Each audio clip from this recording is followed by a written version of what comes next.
একই ফ্ল্যাট ভাড়া করে একই জায়গায় রাখবে দুজনকে। এটা আসলে তো কখনো বাংলাদেশের ওয়েদারে সচরাচর এরকম হয় না যে দুইজন ওয়াইফ একসাথে থাকবে, রাজি হবে। আমার নাম জান্নাতুল ফেরদৌস। জান্নাতুল ফেরদৌস, এবং ডাক নাম হচ্ছে নূপুর। নূপুর। সো নূপুর, রাইট নাও আপনার এজ কত? 18+। 18+। আপনার জন্মসাল কত? 2001। 2001 এর কোন মাসে? 9 জুন। 9 জুন। আপনি 18+। জি। সো নূপুর, আপনি কি এই জীবন গল্প অনুষ্ঠানটা শুনতেন আগে থেকে বা দেখতেন? আমি প্রথম থেকেই শুনতাম, একদম প্রথম থেকে। আমার 9 বছর ধরে আমি এই ধরনের অনুষ্ঠান আমি করছি। আমি অত বছর ধরে শুনতে পারিনি, বাট আমি বিগত 2 বছর কি আড়াই বছর, মানে আমি তো এর আগে আরেকটা রেডিওতে করতাম, সেখানেও হয়তো বা শুনতেন, রাইট? নাকি শুধু ঢাকা আমি এফএম? মানে ইউটিউবে যেগুলো প্রচার হয়েছে আমি সবগুলো শুনেছি। ও, দ্যাটস ফাইন, দ্যাটস ফাইন। তো যাই হোক, অনেক বড় একটা ইন্ট্রো হয়ে গেল, আমরা বরং আর দেরি না করি আপনার গল্পটা শুনি। শুরু করুন আপনি। আমার বাবা মা দুজনই বাক ও শ্রবণ প্রতিবন্ধী, তারা দুজনই কথা বলতে পারে না। হয়তোবা এটা এই ইস্যুটার কারণে আমার জীবনের এই অবস্থা।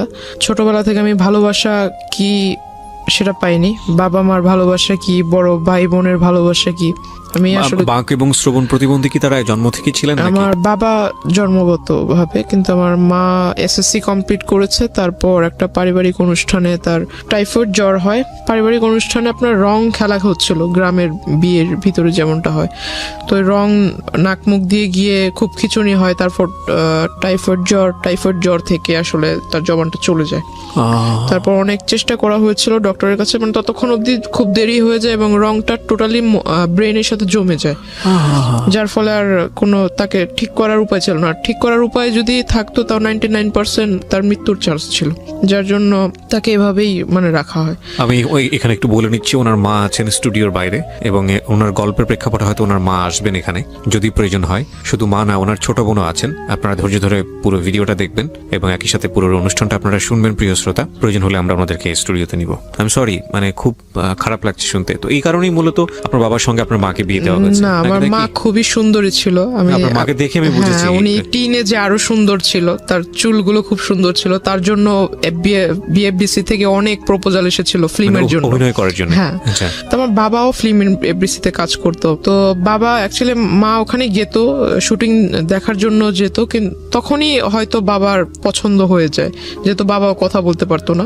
কিন্তু ওনার সাইন ল্যাঙ্গুয়েজটা খুব ভালো ছিল। আচ্ছা আচ্ছা। তো বাবা মাকে দেখে পছন্দ করে ফেলে। এক পর্যায়ে আমার মার পিছু করতে করতে আমার বাড়িতে চলে আসে, সে মানে মুখের উপরে বিয়ের প্রপোজাল দিয়ে ফেলে। কিন্তু এখানে আমার বাবা আসলে এটাকে ভালোবাসা বলে কিনা জানি না, বাবা একটা রং করেছিল, আমার দৃষ্টিতে এটা রং। তার প্রথম বিবাহ হয়েছিল, তার বাবা মা মানে আমার দাদা দাদি ফোর্স করে বিবাহটা করিয়েছিল, যার ফলে সে ওটা তার মানুষ বলে না যে আমাকে জোর করে বিয়ে দেওয়া হয়েছে, বাবা মার ইচ্ছাতে বিয়ে করলাম। তো আমার বাবাও সেটা করেছিল, কিন্তু সেই ওয়াইফের প্রতি আমার বাবার মন থেকে কোনো ভালো লাগা ছিল না, যার ফলে সে ছোটবেলাটা কাটিয়েছে ঢাকাতে। তো আমার আম্মুকে সে খুব পছন্দ করতো, আর ওটাই আমার আম্মুকে বলা যায় যে আমার আম্মুকে মন থেকে সে পছন্দ করে বিয়ে করেছে। এটা আমার ফ্যামিলির কেউ জানতো না। যখন আমি আমার আম্মুর পেটে, তখন মেবি বিষয়টা একটু ফ্লাশ হয় যে আমার বাবা এখানে রেগুলার আসে, হঠাৎ কোথায় চলে যায়, কোথায় থাকে সে। আস্তে আস্তে যখন আমার জন্ম হয়, তখন আমার আম্মুর বিয়েতে যারা সাক্ষী ছিল বা বাবার ফ্রেন্ড ছিল যারা কথা বলতে পারে না, সেখান থেকে একটা জিনিস লিক হয় যে তার দেশের বাড়িতে ওয়াইফ আছে, তাদের ছেলে মেয়েও আছে। তখন আমার বাবা আসলে এটা টোটালি খোলসা করে সবার কাছে বলে যে আমি আসলে ওকে ভালোবাসতাম, ওকে যদি এটা বলতাম তাহলে তো তাকে বিয়ে করতে পারতাম না। তখন বিষয়টা আসলে ওপেন হয়। তখন আমার মা খুব রাগারাগি করে, এটা স্বাভাবিক, প্রত্যেকটা মহিলাই করবে। মা সুইসাইড করার চেষ্টা করে, তখন বাবা অনেক বুঝায়। তারপর দুই ওয়াইফকেই বাবা ডিসিশন নেয় যে একই সাথে রাখবে, একই ফ্ল্যাট ভাড়া করে একই জায়গায় রাখবে দুজনকে। এটা আসলে তো কখনো বাংলাদেশের ওয়েদারে সচরাচর এরকম হয় না যে দুইজন ওয়াইফ একসাথে থাকবে, রাজি হবে। তো আমার মা কিছুটা মেনে নিয়েছিল, কিন্তু ওনার ওই আগের ওয়াইফটা একটু অন্যরকম ছিল। উনি আসলে, আমার মা যেহেতু কথা বলতে পারতো না, কিন্তু উনি কথা বলতে পারতো। তো ওনার চাল চলন একটু অন্যরকম ছিল। বাবা আমাকে খুব আদর করতো, বাবা আমার জন্য যা নিয়ে আসতো এগুলো করতে ওই মহিলা আমার আম্মুর অগোচরে নিয়ে তার বাচ্চাদের দিয়ে দিত। আমার মা জিজ্ঞাসা করতো আমার মেয়ের খাবার ওদের দিচ্ছে, দুজনের জন্য তো সমান সমান আনছে। এক পর্যায়ে আমার মাকে, মানে বাবা ছিল না ওই দিন, মা রান্না করতেছিল, মাকে নাকি পিছন থেকে এসে ওই পা বটি দিয়ে মানে জবাই করার জন্য পিছন থেকে আসে। মা যখন পিছনে ঘুরে তখন দেখতে পায় মা তাকে ধাক্কা দিতে গেছে, তখন সিলিন্ডার দিয়ে মানে আমার মার মাথায় আঘাত করে সে। তখন এই বিষয় নিয়ে অনেক ঝগড়াঝাটি হয়। মা এটা নিয়ে একটা মেবি জিডি টাইপের কিছু একটা করেছিল, বাবার সাথে অনেকটা সম্পর্কটা ডিস্টেন্স হয়ে যায়। তারপর আমার নানু মাকে নানুর বাড়িতে এনে রাখে। তখন থেকে আমার জন্মটা আসলে ঢাকায়, আমি তখন থেকে নানুর বাড়িতে। আচ্ছা, দাদার ভালোবাসা কি, দাদুর ভালোবাসা কি, চাচার ভালোবাসা কি, আমি আসলে এগুলো পাইনি। মানুষ বলে না যে কেউ যদি মানুষ হয় দাদার বাড়িতে থাকলেই ভালোভাবে মানুষ হতে পারে, নানা নানির বাসায় থাকলে ওইভাবে মানুষ হওয়া যায় না। আমার সবচাইতে বড় একটা আফসোস হলো যে আমি আমার মাকে কখনো মা বলে রাখতে পারিনি। কেন? কারণ শুনবে কিভাবে সে? আর যতটুকু শুনে ততটুকু হলো যে মা অন্য সবার সাথে সাইন ল্যাঙ্গুয়েজে কথা বলে। আমার যখন খাবারের সময় হয় তখন আমাকে মানে জান্নাত তো বলতে পারে না, তবে নূপুর শব্দটা একটু বোঝা যায় সে যখন বলে, তো নূপুর বলে ডাকে, ওটা আমি বুঝি।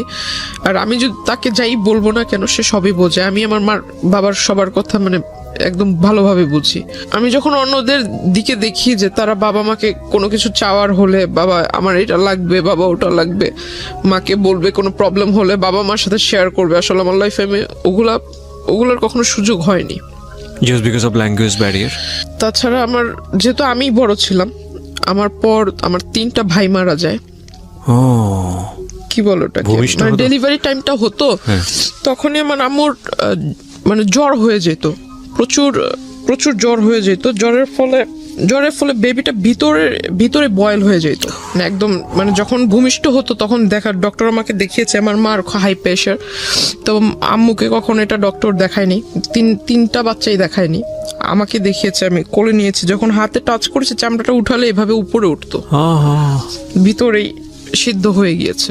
তখন আমার খুব ছোটবেলা থেকে আমার বাবার খুব ছেলের প্রতি খুব আকর্ষণ ছিল, যে একটা মেয়ে একটা ছেলে থাকবে।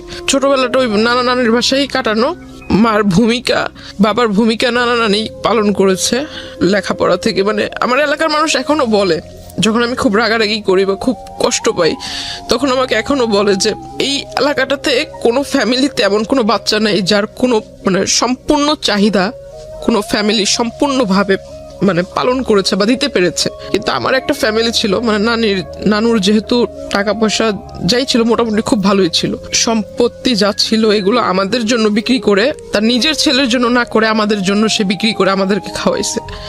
এখনো অব্দি মানে আমাদের কোনো কাজ করতে হয় না, বসে বসে খাচ্ছি।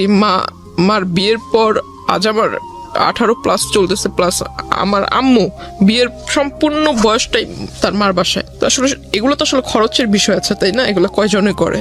এগুলো যদি আমি অ্যাভয়েড করি তাহলে এটা আমি আসলে মানুষ বলে গণ্য হব না, যদি এগুলোকে ভুলে যাই।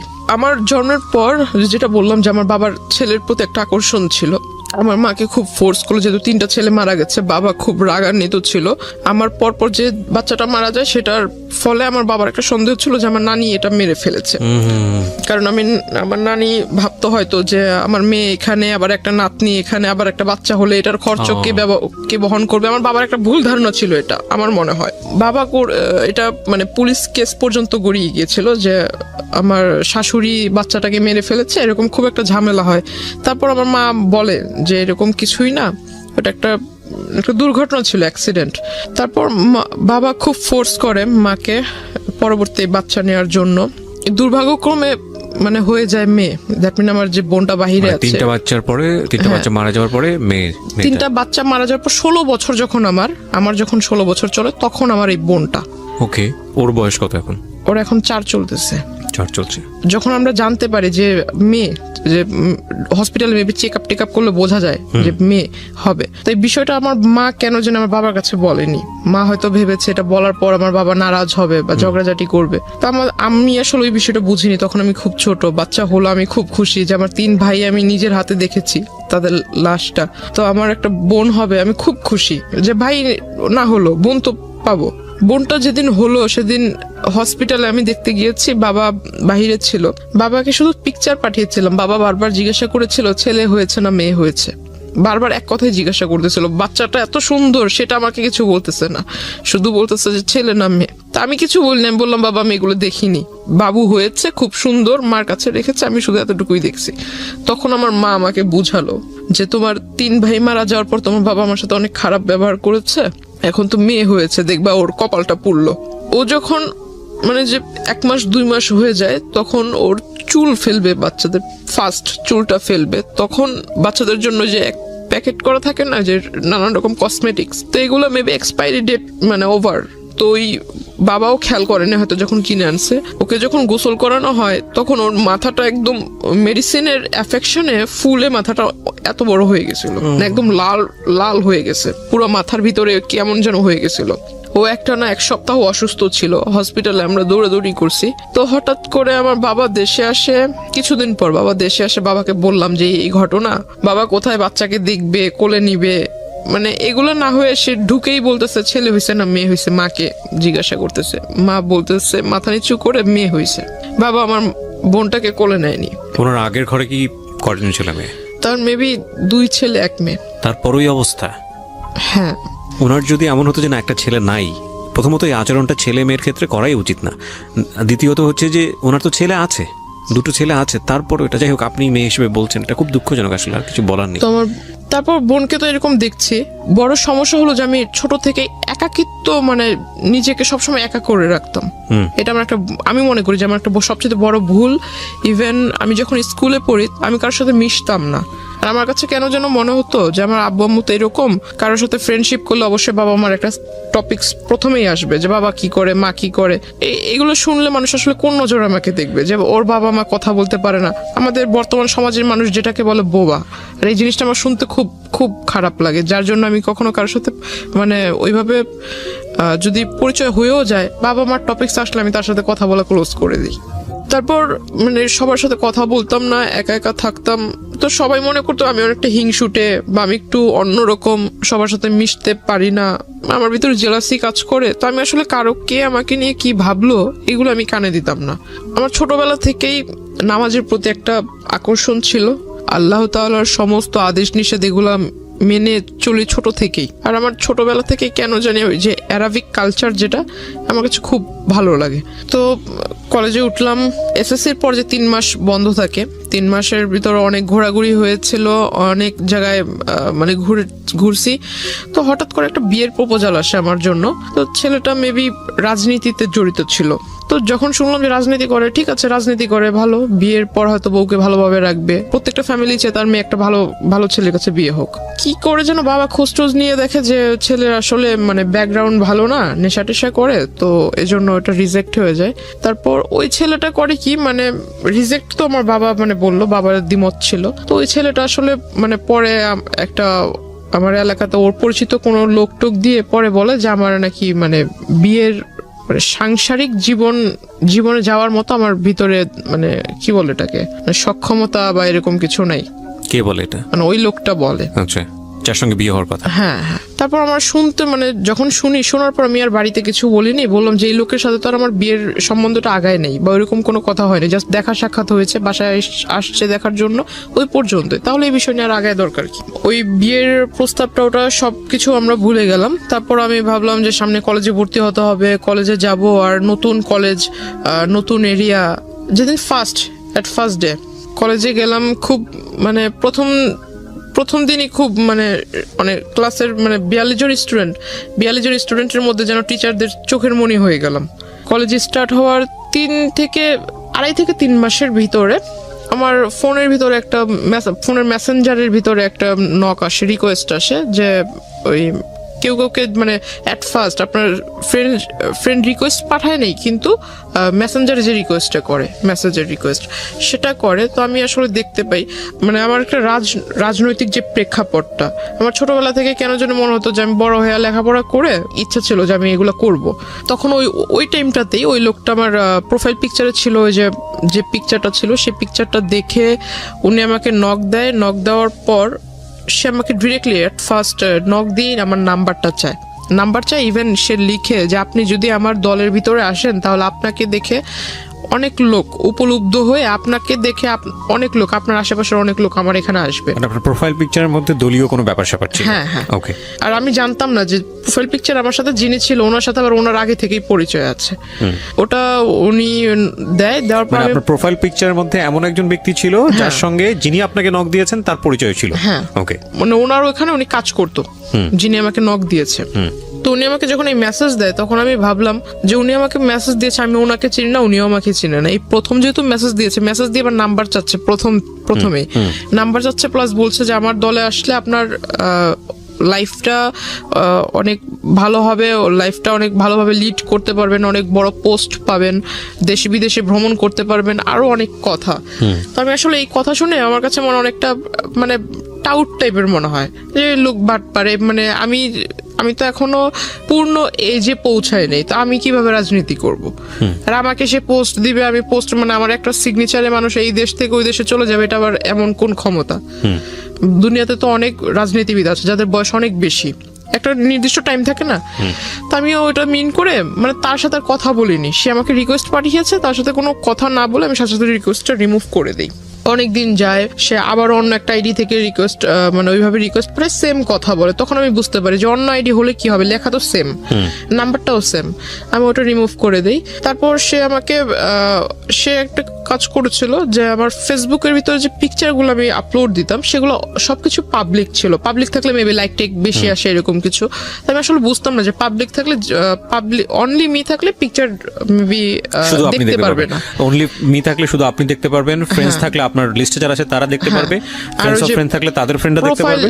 প্রোফাইল গার্ডের যে সিস্টেমটা এটা তো মেবি ইনস্ট্যান্ট হয়েছে, তো তখন প্রোফাইল পিকচারে ওইরকম লকটক সিস্টেম ছিল না, পিকচারটা সে ডাউনলোড করে রেখেছে, ডাউনলোড করে মেবি ওই যে প্রিন্ট আকারে বের করেছে। তারপর আমার ওখানে ইউনিফর্ম পরা কিছু ছবি ছিল, ইউনিফর্মের সাথে আপনার যে আইডি কার্ডের যে লেসটা হয়, লেসের ভিতরে কলেজের নাম ছিল, সে সমস্ত কিছু ডাউনলোড করে মানে টোটালি অ্যাডভান্স ছিল, কোন পিকচারে মানে কোন ডেটে কোন পিকচার ছেড়েছি, আজকে একটা পিকচার ছেড়েছি, যে কমেন্ট করেছে সে কালকের পিকচারও স্টাডি করেছে, হ্যাঁ সমস্ত কিছু সে নোট করেছে, প্লাস স্ক্রিনশট রেখেছে কারা কারা মানে রেগুলার কমেন্ট করে, লাইক করে, প্লাস ওইখানে আপনার লাইক, কমেন্ট এন্ড স্মাইলি দেওয়ার সিস্টেম আছে, লাভ চিহ্নর মেবি একটা রিঅ্যাকশন আছে, ওইরকম কারা কারা দেয়, হ্যাঁ সমস্ত কিছু। সে একটা মানে তার একটা স্বভাব ছিল কি সবকিছু লিখে, মানে কাগজ কলম তার কাছে মানে সবকিছু লেখার ভিতরে সে এক্সপার্ট ছিল, তো এরকম নোট করে রাখে, ছবি টবি প্রিন্ট করে রাখে, যা যা ছবি ছিল সমস্ত ছবি সে ডাউনলোড করে।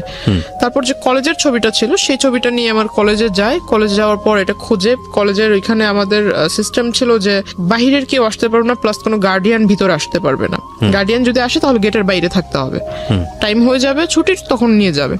তো সে করতো কি যে কলেজ গেটের এখানে যারা পাহারাদার থাকতো, আনসার টাইপের কিছু লোক ছিল, তো এদেরকে পিকচার দেখাতো। এখন স্টুডেন্ট অনেক, কয়জন রে ওই দারোয়ানরা মনে রাখবে, তো এটা আসলে পসিবল হয় না। সে করতো কি রোডের ওই পার অপোজিটে ছিল আপনার ছোট একটা ক্যাফে শপ, সেখানে মানে আমি কখন আসলে যেতাম না, তো ওইখানে এসে মানে ভিতরে গ্লাস সিস্টেম ছিল, ভিতরে বসে বাইরে দেখা যাবে কিন্তু বাইরে থেকে কেউ বুঝতে পারবে না যে ভিতরে কেউ আছে কিনা, এমন সিস্টেম ছিল। তো সে ভিতর থেকে আমাকে ফলো করতো, ইভেন সে দারোয়ানকে আর ওই ক্যাফের ওই যারা সার্ভিস করে, সার্ভ টার্ভ করে, ওয়েটার, এদেরকে মানে টাকা দিয়ে রেখেছিল। যে এটা তো আপনি একদম পরে গিয়ে জেনেছেন, ইনিশিয়ালি তো আপনি এগুলো জানতে পারেননি, যখন তার সঙ্গে আপনার পরিচয় হয়েছে বা সামথিং, আমি গেস করছি যে কিছু একটা হয়েছে, ইনিশিয়ালি আপনাকে নক করলো কিভাবে সেদিকে একটু জান প্লিজ। হ্যাঁ, তো মানে তার সাথে আমার কিভাবে পরিচয় হয় এটা সেই জায়গাটাই জান। আচ্ছা, তারপরে কি তো আপনি জানতে পেরেছেন তখন আমি ফলো করি, মানে সে যে দোকানে বসে থাকতো তখন আমি এটা ফলো করছি বেশ কয়েকদিন, কারণ যে তার প্রথম আইডি থেকে যখন আমাকে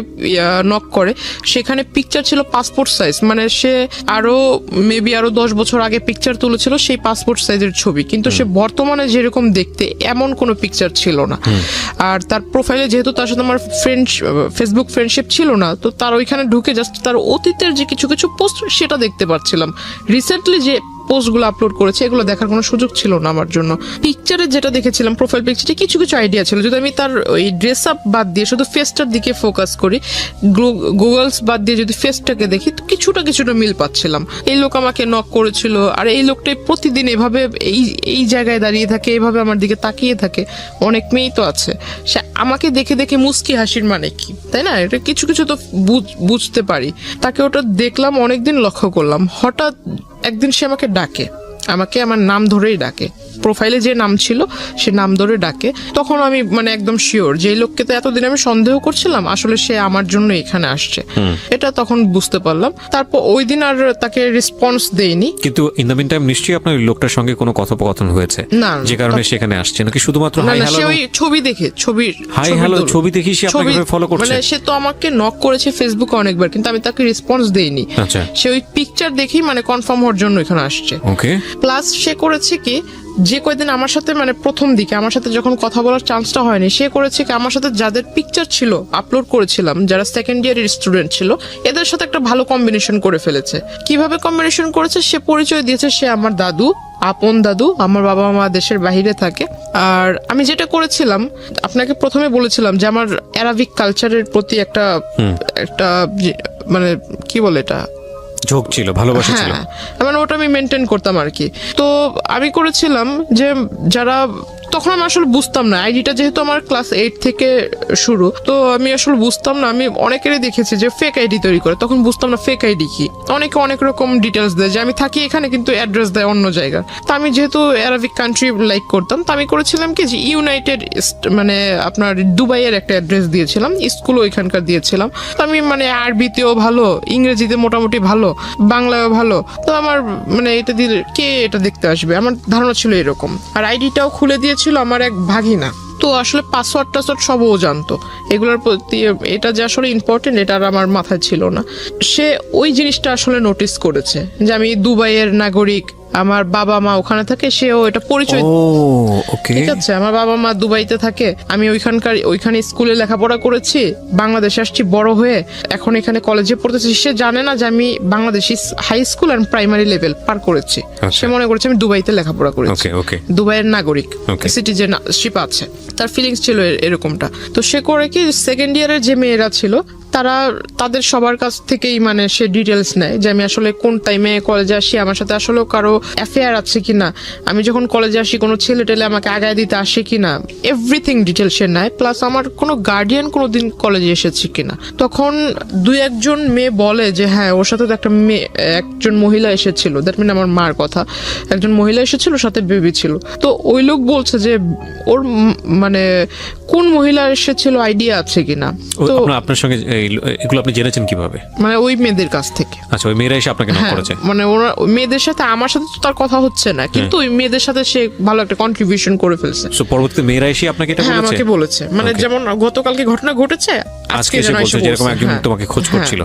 ওকে, আমাকে বলছে, পরে আমি জানতে পারলাম। তো ওরা বলছে যে ওর মা, তো উনি বলছে যে ওর মা কিভাবে হবে, ওর মা বাবা তো দুজনেই দুবাইতে থাকে, আমি ওর দাদু, আপন দাদু, আমি শুধু বাংলাদেশে। ওর সমস্ত দেখাশোনা সমস্ত কিছু আমি করি, ওর লেখাপড়ার খরচ বাবদ সবকিছু আমি বহন করি, বাবা মা বাইরে থাকে। তখন আমাকে বললো যে তুমি ওই দিন যে মহিলা আসছে, তো আসলেই কি উনি তোমার আম্মু? তো আমি বললাম হ্যাঁ, এতে সন্দেহ আছে নাকি। পরের দিন আমি আমার মাকে বোনকে, নানুকে বললাম যে তোমরা একটু কলেজে আইসো, আমার টিফিন পিরিয়ডের পরে কলেজে এসো। তারা গিয়েছে, তখন আমি সবাইকে দেখালাম যে আমার আম্মু, এটা হলো আমার নানু। তো সবাই বলতেছে তুমি এত স্মার্টলি চলাফেরা করো, তোমার নানু এরকম কেন? এখন কাউকে বুঝাইতে পারি না যে আমার নানু তো হলো গ্রামের মহিলা, কারণ সে যেভাবে চলা পছন্দ করে সে ওভাবেই চলবে। তো সবার ভিতরে একটা ডাউট ছিল যে আমি হয়তো মানে একদম লোয়ার ক্লাস, মিডল ক্লাস যেমনটা থাকে, মিডল তো একটু উচ্চবিত্ত, মেবি মধ্যবিত্ত, লোয়ার ক্লাসে যেমন থাকে, যে ওইখান থেকে উঠে এসে হয়তো একটু পার্ট নিচ্ছি, এমন একটা ধারণা ছিল। কারণ ওই যে আমার দাদু সেজেছে, সে অনেক কিছু মিসআন্ডারস্ট্যান্ডিং তাদের ভিতরে তৈরি করে দিচ্ছে। এখন সবাই আমাকে একটু অন্য নজরে দেখছিল যে আমি আসলে মিথ্যা বলছি, এটা সেটা। সবাই একে অপরের সাথে মানে একটু উকি ঝুঁকি করে কথা বলছিল। আমাকে যখনই কেউ দেখে, তখনই আমার সামনে একজন আরেকজনের কানে কানে কথা বলে। তখন আমার কাছে একটু সন্দেহ হলো। এই গতকালকে ওই লোকের কথা শুনলাম, ওই লোককে সন্দেহ করতেছিলাম, সন্দেহটা বাস্তবায়ন হলো। আবার এখন এতদিন এরা আমার সাথে কথা বলার জন্য সামনে আসতো, গায়ে পড়ে কথা বলবে, আমি কথা বলতাম না। এখন মানে এরাই আমাকে দেখে মানে একজন আরেকজনের কানে কানে কথা বলছে, নিশ্চয়ই মেবি বাজে কিছু। তখন জানতে পারলাম, জিজ্ঞাসা করলাম সেকেন্ড ইয়ারের একজনকে, যা জিজ্ঞাসা করলাম যে কি হয়েছে, তোমরা তো আমার মানে তোমরা পারো না আমাকে তোমাদের ক্লাসে টাইনা নিয়ে যায় মানে একসাথে বসায় রাখ, তো তোমরা এখন আমার কাছ থেকে দূরে দূরে সরছো, আমার সাথে কথা বলছো না, কারণ কি? তখন আমাকে তাদের ফোন বের করে দেখালো, এই যে দেখো। দেখে আসলে খুব রাগ হয়েছিল, দেখলাম যে একটা ফেক আইডি তৈরি হয়েছে খুব খুব রিসেন্টলি, মানে এক মাস এরকম হবে। সেখানে লেখা তার নাম অর্ধেক, আমার নাম অর্ধেক। প্রথমে তার নামের অর্ধেকটুকু, পরে আমার নামের অর্ধেকটুকু মিলিয়ে একটা আইডি তৈরি করেছে। এখন একটা পিকচার, যে কিছু কিছু সহজ যেগুলো বোঝার উপায়, যে আপনার সফটওয়্যার আছে যে কলেজ মেকার বলে, বা কোলাজ photo- মেকার, হ্যাঁ, কোলাজ মেকার, আচ্ছা, যাই হোক, ওই পিকচার মানে এই পাশে একটা ছবি বসানো, এই পাশে একটা ছবি, কোলাজ তো করা যায়, দেখাই হ্যাঁ। যাচ্ছে, বুঝতেই পারতেছি যে এখানে একটা বসেছে, এই জায়গায় একটা এডিট করা হয়েছে। তো আসলে এটা ওরা সেকেন্ডারি স্টুডেন্ট, ওদের মাথায় কেন ঢোকে নেই আমি জানি না। তখন আমি বললাম, এটা তো তোমরা নিজেরাই দেখছো যে পিকচারটা এরকম করে বসানো হয়েছে, তো এটা আসলে যেভাবে বলছে এরকম তো ঠিক না। আর তোমরাই বলতেছো ওই লোক তোমাদের কাছে পরিচয় দিচ্ছে আমার দাদু, তারপরে এইখানে লেখা যে হাজবেন্ড ওয়াইফ, তাহলে তোমরা এটা কিভাবে মানছো? ওইখানে লেখা ছিল হাজবেন্ড ওয়াইফ। হ্যাঁ, হাজবেন্ড ওয়াইফ, তার সাথে আমার অনেক আগের থেকে রিলেশন, সে আমাকে বিয়ে করবে, বিয়ে করে নাই, বিয়ে করবে, কিন্তু হাজবেন্ড ওয়াইফ, ওই যে এনগেজড, আচ্ছা। এঙ্গেজ করলে মানুষ বলে না যে অলরেডি বিয়ে হয়ে গেছে, এরকম টাইপের, যে কাবিন টাবিন করে যখন আংটি পরালে মেবি এরকম কিছু একটা ইন রিলেশনশিপ রেখা ছিল এরকম। তো আইডিটার ভিতর বেশি কয়েকটা ছবি ছিল না, তবে আমার প্রোফাইলে যে কিছু ছবি ছেড়েছিলাম এখান থেকে কিছুটা ওইখানে দেখেছি। তখন পর্যন্ত ওই লোকটার সঙ্গে আপনার কোনো না, কথোপকথন কথা হয়নি? হয়নি। তারপরে যে আমি তার সাথে মানে একটা আগ্রহ জাগলো, তার সাথে এবার কথা বলবো আমি, এতদিন সে আমাকে ফলো করছিল, এবার আমি তার সাথে মানে সামনাসামনি কথা বলবো। তখন আমি তার আইডিতে নক দেই। আইডিতে নক দেওয়ার ফলে সে আমাকে ডিরেক্টলি বলে যে আমি আইডিতে কথা, মেসেঞ্জারে কথা বলবো না, নাম্বার দেন, নাম্বারে ফোনে কথা বলবো। তো আমি বললাম এখন তো আমার মানে জানতে হবে সে যে এই কাজটা করলো, এত বড় একটা সমস্যা তৈরি করলো আমার জন্য, এটা মাত্র আমার কলেজের স্টুডেন্ট মানে ক্লাসমেট বা সিনিয়র স্টুডেন্টও দেখেছে। এটা যখন আমার বাড়ি পর্যন্ত যাবে, আল্লাহ না করুক যদি এটা জেনে যায়, তখন আমার কি হবে? কলেজ তো এখানে শেষ, আমার বাবা মা এই অবস্থা। তখন আমি তার সাথে মানে যোগাযোগ করার চেষ্টা করি নিজ থেকে। তখন তাকে নাম্বার দিই, নাম্বার দেওয়ার পর সে কথা বলে। সে আমাকে বলল যে আমি আপনার সাথে দেখা করব। তা আমি বললাম দেখা তো আমিও আপনার সাথে করব, আমার মানে আপনি আমার দাদু হন এটা আমি জানতে পারলাম। বলতেছে কার কাছ থেকে জানলেন? তো আমি বললাম এত কিছু আপনার জানার দরকার নেই, আপনি আমার দাদু হন আমি জেনেছি, কেমন দাদু হন আমি দেখব। আর আপনি বলেছেন যে আপনি আমার দাদু হন, আবার আপনি আমার হাজবেন্ড হন, কোন দিক থেকে আপনার সাথে আমার সম্পর্ক হয়েছে? আমি এটা একটু কথা বলবো আপনার সাথে, যদি পারেন তাহলে আসবেন। অন্যান্য দিন দেখেছি কলেজের বাইরে ওয়েট করেন, যেখানে ওয়েট করেন ঠিক সেখানেই থাকবেন, আমি আপনার সাথে মিট করব। সে আসে, সে ভিতর আপনার যে ছোট ছোট রেস্টুরেন্ট টাইপের কিছু একটা আছে, ওখানে বসে মানে ফোনের উপর একদম খুব বেশি বেশি ফাপড় মারছিল ফোন করে, এই এত লক্ষ টাকার ফার্নিচার সেট করো, ওটা করো, এটা করো, গাড়ি পাঠায় দাও, এটা সেটা। শেষমেশ অনেকক্ষণ ফোনে কথা বলার পরে দেখলাম যে হঠাৎ একটা কল আসলো, তখন বুঝলাম যে তখন সে শুধুই মানে ফাপড় মারতেছিল, কাউকে কল টল কিছুই দেয় নাই, কানে ফোন নিয়ে শুধু বলতেছিল। হঠাৎ একটা কল আসে, তখন কল রিসিভ করে কথা বললো। আমার খুব হাসি পাচ্ছিল তখন। তো আমি আর তখন কিছু বলিনি তাকে ডিরেক্টলি জিজ্ঞাসা করলাম, তার কথা বলা শেষ হলো, তাকে জিজ্ঞাসা করলাম যে আপনি কি ফেসবুক ইউজ করেন? আদৌ? বলতেছে হ্যাঁ, করবো না কেন, আমার আইডি এই যে এটা। তো আমি বললাম আপনি কি সাথে মানে যেটা দিয়ে ফেসবুক ইউজ করেন সেই ডিভাইসটা কি নিয়ে এসেছেন? তো এত বড় একটা ট্যাব বের করছে। তা আমি বললাম যে ট্যাব কেন? ট্যাব তো বাচ্চারা ইউজ করে, ট্যাব আপনি ইউজ করেন কেন? কি আমি চোখে সমস্যা, চোখে দেখি না, বুঝি না, ট্যাব মানে ইউজ করি আমি, ফোন বুঝি না। আমি বললাম ভালো। বলতেছে যে আমার বাসায় আইফোন, আইপ্যাড পড়ে আছে, ম্যাকবুক পড়ে আছে, আমি ওগুলো বুঝি না, কিন্তু এই ট্যাব বুঝি। আমি বললাম ভালো, একটু বের করেন আপনার প্রোফাইলটা আমি দেখবো। তার কাছ থেকে ফোন নিয়ে সে মনে করছে আমি শুধু তারটা চেক করব, তার মানে যে মিছিল টিসিল করছে এগুলোর ছবি টবি দিয়ে ভরা, সে ভাবছে যে আমি ওগুলো দেখবো।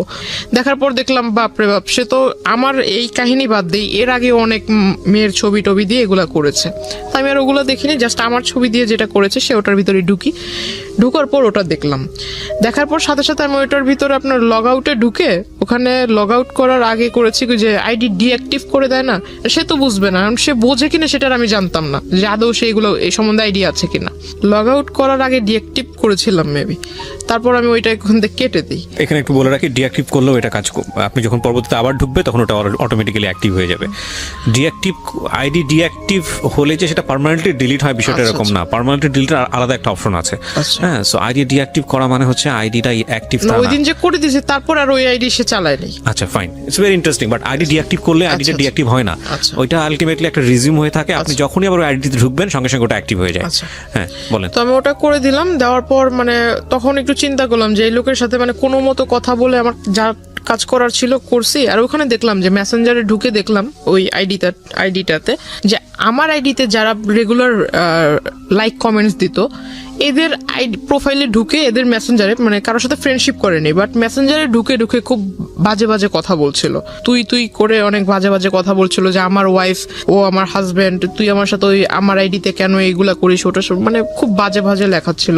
তার ওখান থেকে বের হওয়াটাই আমার জন্য ইম্পর্টেন্ট ছিল, তো আমি তার সাথে ওটা তো করে দিছি, কাজ শেষ। তার ট্যাব তার হাতে দিয়ে দিলাম। তারপর সে আমাকে বলতেছে যে আপনার বাবা মা কেমন আছে, আপনার বোন দেখলাম খুব সুন্দর, তারপর বললো যে বিয়ে শাদীর মানে কাউকে পছন্দ করেন কিনা এটা সেটা। তো আমি বললাম আপনি আমার কলেজের যা পরিচয় দিয়েছেন আপনি আমার দাদু, তো আমাকে এখানে আপনি বলার দরকার নেই, তো তুমি করে বলেন, দাদু তো আপনি আমাকে নাতনি বলে ডাকেন, আমি আপনাকে দাদু বলে ডাকবো। তো ওইখান থেকে সে খুব মানে বিষয়টাকে খুব ফানি নিয়েছিল, কিন্তু আমার ভিতর তো খুব রাগ হচ্ছে। সে খুব হাসতেছে মানে জোরে জোরে। সে কফি অর্ডার করলো, কফি অর্ডার করার পর সে কফির বিল আসছে 100 টাকা, সে 100 টাকা দিতে পারে না, 20 টাকার জন্য মানে ঝগড়া লেগে গেছে কফি শপের লোকদের সাথে। সে ওখান থেকে মানে আমার ওখান থেকে আমি টাকা দিয়ে দিলাম, চলে আসলাম তাকে নিয়ে। তারপর আমি বাসায় আসবো, রিক্সা নিব, তখন আমাকে মানে সে 100 টাকা হাতে ধরায় দিবে যে এটা আপনি নিয়ে যান হাত খরচ।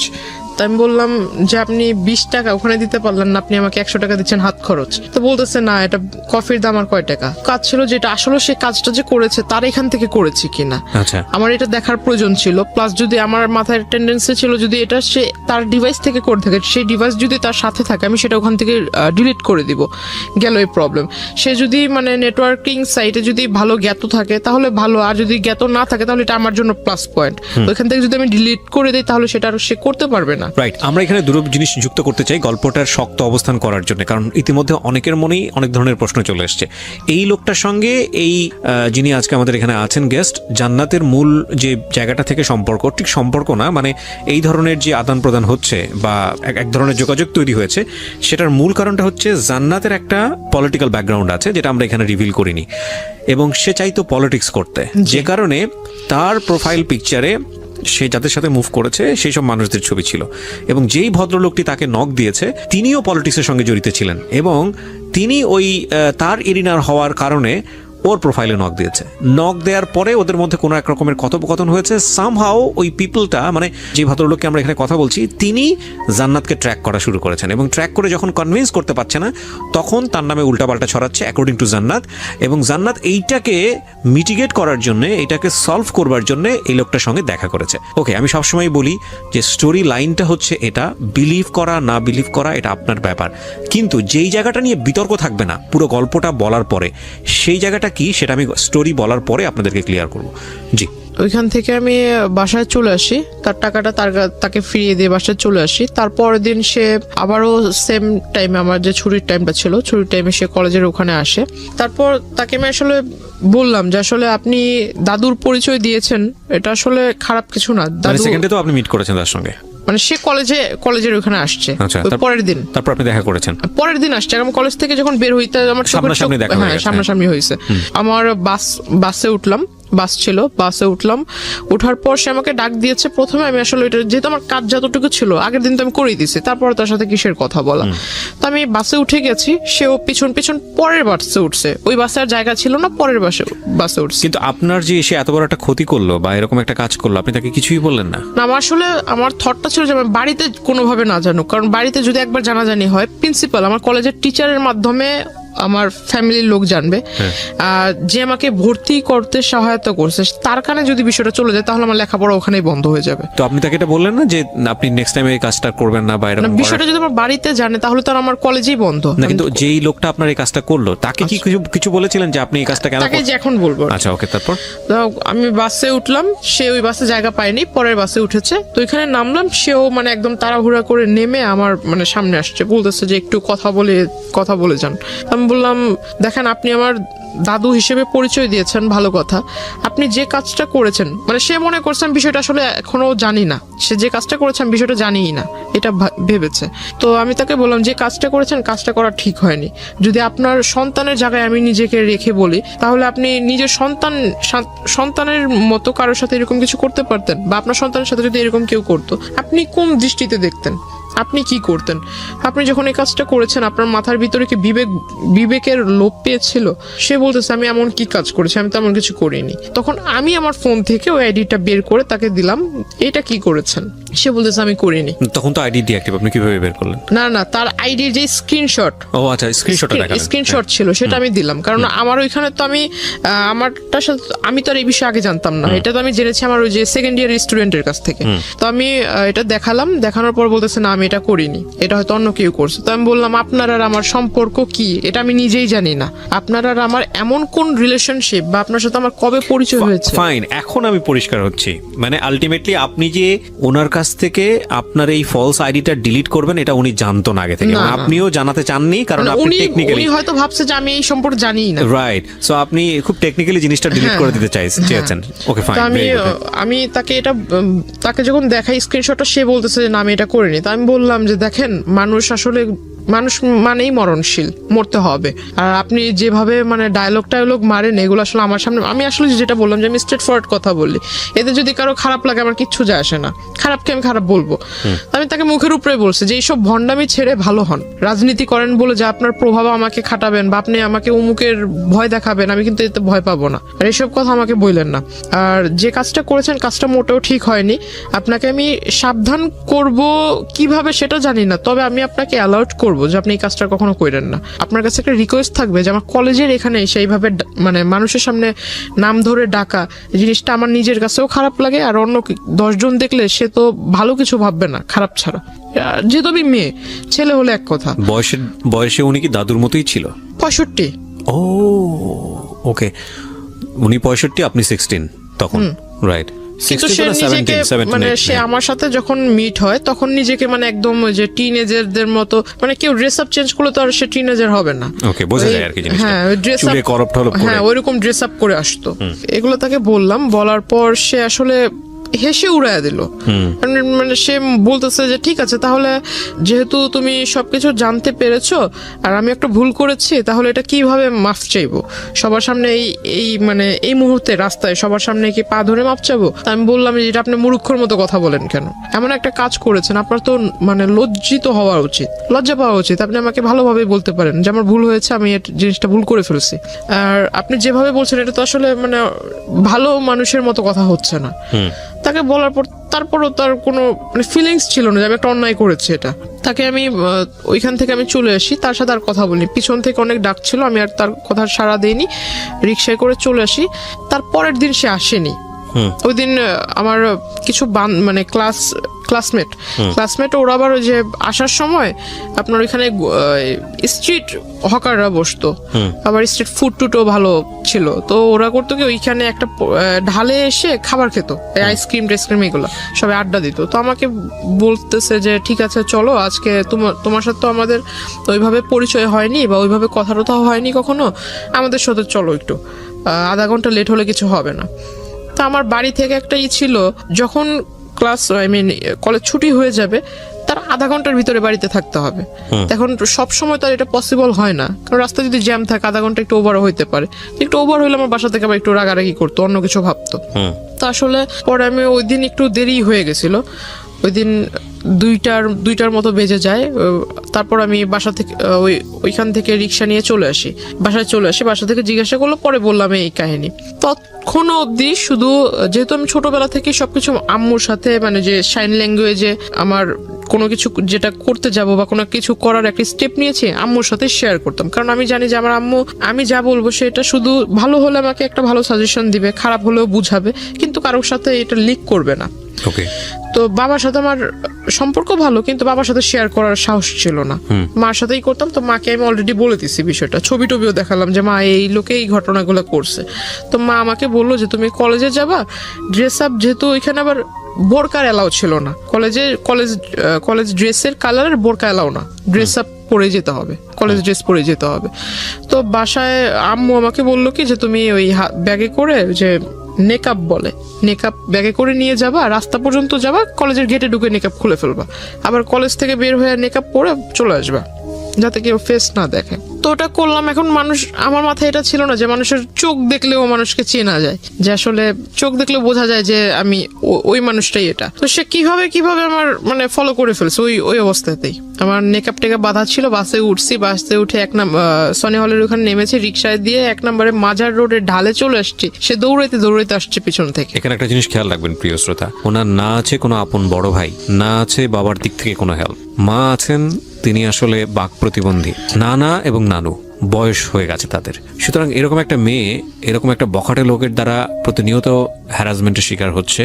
অ্যাকর্ডিং টু হার ওয়ার্ডস, যদি আমরা তাকে বিলিভ করি, তাকে তো একটা শেল্টার দিতে হবে, তাকে তো একটা সাপোর্ট দিতে হবে। অন্যান্য ভাই বোনদের ক্ষেত্রে হলে হয়তো এরকম হতো যে ভাইটা সাথে যাচ্ছে বা মাটা সাথে যাচ্ছে, তাকে গার্ড দিয়ে নিয়ে আসছে। ওর ক্ষেত্রে সেটা সম্ভব ছিল না। সো এগুলো একটু খেয়াল রাখবেন। জি বলেন। তারপর তো ওখান থেকে মানে চলে আসছি, সে পিছন থেকে দৌড়ায় আসছে। দৌড়ায় এসে মানে যে রিক্সার যে হুড যেটাকে বলে, এটা পিছন থেকে এরকম টান দিয়ে ধরছে। তো রিক্সাওয়ালা পিছনে যখন তাকাইছে, ওই লোক হঠাৎ করে সামনে এসে বলতেছে যে তোমার সাথে আমার কিছু কথা ছিল। তাই আমি বললাম, এটা কোন ধরনের সভ্যতা? আপনি মাঝ রাস্তার ভিতরে এরকম করে আসছেন, আর একটু পরে একটু আগায় গেলে আমার নদী পার হতে হবে। তো ওখানে আমার মানে দেখা গেছে আমাদের ওই পার থেকে অনেক লোক আসা যাওয়া করে। কোনো একটা লোক যদি মানে দুর্ভাগ্যবশত দেখে ফেলে এরকম, আপনাকে আমি চিনি না, আপনি আমাকে ওইভাবে চিনেন না, এটা কিন্তু অন্য কেউ বুঝবে না, নিশ্চয়ই খারাপ একটা ধারণা করবে। আপনি এই কাজটা করছেন, এটা আসলে ভালো না। তাকে বুঝালাম। তো বলতেছে যে তুমি যদি এখন এখানে কথা না বলো তাহলে আমি কোনো কিছু একটা করে ফেলবো। তো আমি বললাম, আপনি কি করবেন না করবেন এটা আপনার বিষয়, এটা আমার কাছে তো বলে লাভ নেই। তো বলতেছে না, আমি কোনো কিছু একটা করে ফেলবো। তো আমি আসলে তার কথা মানে সে আমার এজে বড়, যদিও বড় ছিল, আমি তার আসলে এই জায়গায় মানে এরকম ধাক্কা দিই। আমি রিক্সাওয়ালাকে বলি যে তুমি যত তাড়াতাড়ি পারো যে ট্রেনে চলে যাও, এই জায়গাটা তুমি পার করো যত তাড়াতাড়ি।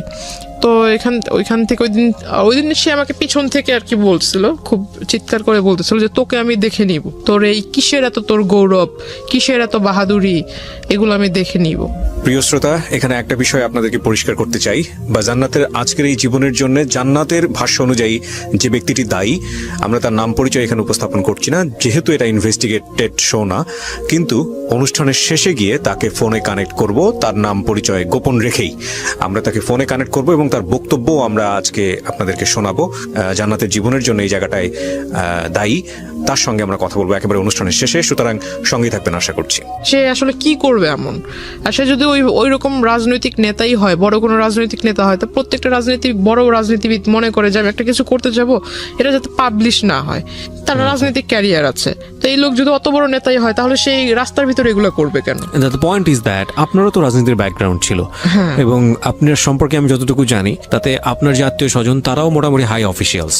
তো আপনি কেন তখন একটা স্টেপ নিচ্ছিলেন না? যেহেতু আপনি যে রাজনীতি করতে চান, যে দলের রাজনীতি করতে চান, সেই দলেরই রাজনৈতিক পরিচয় উনি দিচ্ছেন। তো আপনি তখন কেন একটা স্টেপ নিচ্ছিলেন না? কারণ এটা তো এক্সিট লেভেলে চলে যাচ্ছে। আমি জিনিসটা আসলে হাইড করে রাখতে চাচ্ছিলাম। সামহাউ এটা হলে আপনার লেখাপড়া বন্ধ হয়ে যাবে। কারণ আমার 2 মাস পর পরীক্ষা, ফার্স্ট সেমিস্টার। রাইট। আমি আসলে কোনো মতো মানে ওনার কাছ থেকে পিছু ছাড়াতে চাচ্ছিলাম। ততদিনে এই ভদ্রলোকটা কি আপনার উইকনেস গুলো বুঝে গেছে যে ও আপনি এটা হাইড করতে? আগে থেকেই নোট করেছে। ইভেন আমি ওই দিন যেটা জানতে পারলাম, আমি যখন তার এখানে ধাক্কা দেই, তার শোল্ডারে যখন ধাক্কা দেই, সে আমাকে যে পিছন থেকে যে বলেছিলাম, তো এই জিনিসটা ইগনোর করেছি।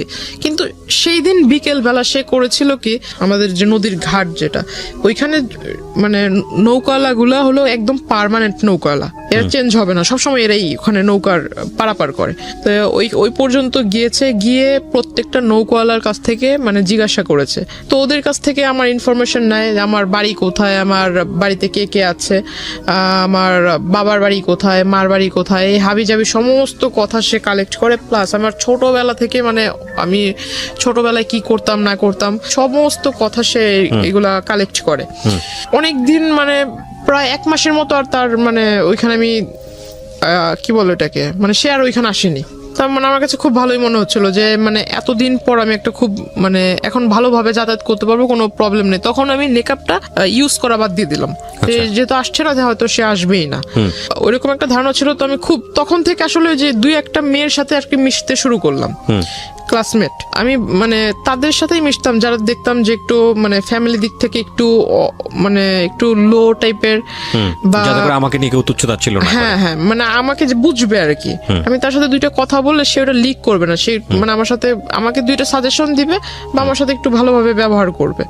হঠাৎ করে জানতে পারি যে আমার সাথে যারা কথা বলে এই তাদের সাথে মানে মানে কি বলো ওটাকে, মানে ওদেরকে ওই লোক শিখায় দেয় যে এই প্রশ্ন করবা ওকে, আর ওরা এসে আমাকে সেই প্রশ্নগুলো করে, আমার কাছ থেকে যে উত্তরগুলা ওরা জানতে পারে সেই উত্তরটা আবার ওই লোকের কাছে লিক করে দেয়। আসলে এটা আমার জন্য ব্যাড লাগছিল কিনা জানি না, ভালোভাবে পরীক্ষা কেটে গেল। তো আমার মানে সবচেয়ে খারাপ লেগেছিল যে পরীক্ষার রেজাল্ট গুলো খুব খারাপ হয়েছিল। মানে পাস মার্ক যতটা ছিল পাস মার্ক উঠেছে, বাট নাম্বারটা ওইরকম মানে মন মতো হয়নি। তো তখন আসলে বাড়ির মা খুব বলল যে কেন এরকম হয়েছে। আমার নানা নানু তো এরকম শিক্ষিত না, তবে মানে তারা ওই মানে পাশ করেছে, ভালো নাম্বারে পাশ করেছে এটা শুনলেই মানে এনাফ। কত নাম্বারে পাশ করেছে এটা তাদের দেখার বিষয় না। তো জিজ্ঞাসা করলো যে রেজাল্ট কি, তাই আমি বললাম যে পাশ তো করেছি। তারপর আর কিছু জিজ্ঞেস করে না। তো মা আমাকে বললো, বাবা বললো যে নাম্বার এত কম কেন। এখন পুরোপুরি বলতে পারছি না যে এই ঘটনার ভিতরে আমার লেখাপড়ার ভিতরে মনটা ওইভাবে যায়নি। তখন করতাম কি, আমি প্রতিনিয়ত নেটওয়ার্কিং সাইটটাতে আমার সাথে যারা অ্যাড ছিল কলেজে যেসব মেয়েরা অ্যাড ছিল তাদের ওইখানে মানে রেগুলার চেক করতাম যে আদৌ আবার নতুন করে কোনো আইডি তৈরি হয়েছে কিনা, আবার এরকম কোনো অপপ্রচার হচ্ছে কিনা, এই বিষয়টাতে খেয়াল করতাম। তখন দেখলাম যে না, এরকম হচ্ছে না। তখন আস্তে আস্তে পড়ালেখার ভিতরে একটু মন দিচ্ছি। পরীক্ষার রেজাল্ট হলো তার 2 মাস পর হঠাৎ আমার বাস স্টপে ওই কলেজ টাইমে যে টাইমটাতে আমি সেই টাইমটাতে সে ওখানে আসে। আসার পর আমাকে মানে ডিরেক্টলি অফার করে যে আমি আসলে তোমাকে বলতে পারিনি, এতদিন তোমার সামনে আসেনি ঠিক, কিন্তু দূর থেকে তোমাকে দেখেছি। হঠাৎ আমাকে বলে ফেললো তোমার বাড়ি অমুক জায়গায়, তুমি এভাবে এভাবে বাড়িতে যাও, ওই নদী ক্রস করতে হয়, নৌকা পারাপার করতে হয়, অমুক বাড়ির পরে তোমার বাড়ি।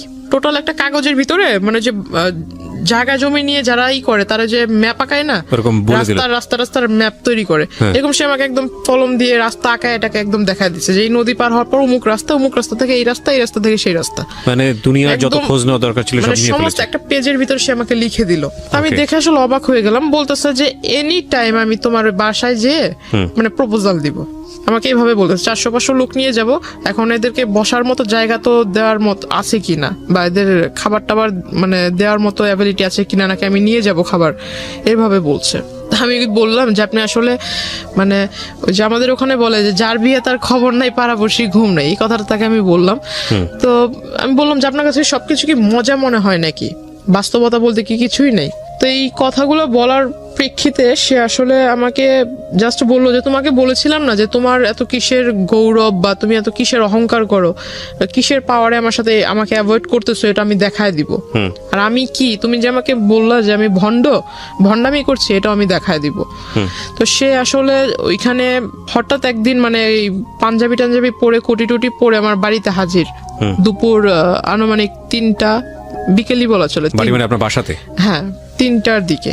শুধু বাড়িতে যখন ঢুকবে, আমার যেহেতু রাস্তার পাশে ঘর, চিকন রাস্তা ছিল, রাস্তার পাশে ঘর, বাহির থেকে বলছে যে আমি আসছি, এভাবে বলতেছে যে আমি আসছি।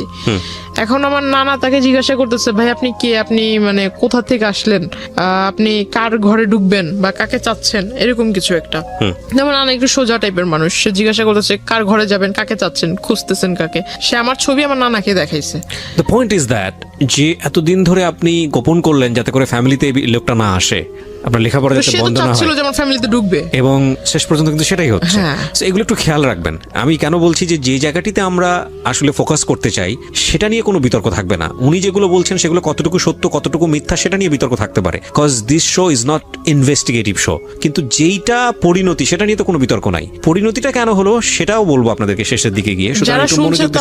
যারা শুনছে তারা হয়তো বলবে যে এই ঘটনাটা মানে যেহেতু এখানে ওই দ্বিতীয় পক্ষ নেই, সো সেই হয়তো মানে যা বলছে নিজের ভালোটা বলতেছে, কিন্তু যে দ্বিতীয় পক্ষ তারও তো এখানে ভালো থাকতে পারে, নিজের মানে খারাপটা গোপন রাখতেছে। আসলে এরকম কিছুই না। যারা শুনতেছেন আমি তাদের উদ্দেশ্যে বলবো যে আমি আসলে আমার লাইফে যেটা আমি ফেস করেছি এমনটা যাতে অন্য কারোর সাথে না ঘটে, এটা একটা মানে অ্যালার্ট করা হচ্ছে। সেটা তো আমাদের অনুষ্ঠানের উদ্দেশ্য। এবং আমরা সবসময় যেটা বলি যে দুই পক্ষ থাকলে এখানে বিষয়টা অন্যরকম হতো, এবং যাকে নিয়ে বলা হচ্ছে তার পরিচয় আমরা এখানে রিভিল করিনি, এটা আমাদের অনুষ্ঠানের জায়গা থেকে করিনি। কিন্তু এটা উনি ব্যক্তিগতভাবে করবেন কি করবেন না বা অন্য কোথাও হয়েছে কিনা সেটা নিয়ে আমাদের কোনো দায় নেই। কিন্তু আমাদের উদ্দেশ্যটা আসলে ওনার জীবন কি হয়েছে, কেন হয়েছে, সেই প্রেক্ষাপটটাকে আপনাদের সামনে তুলে ধরা, কাউকে হেয় করা, কাউকে নিয়ে আলোচনা সমালোচনা করা আমাদের উদ্দেশ্য না।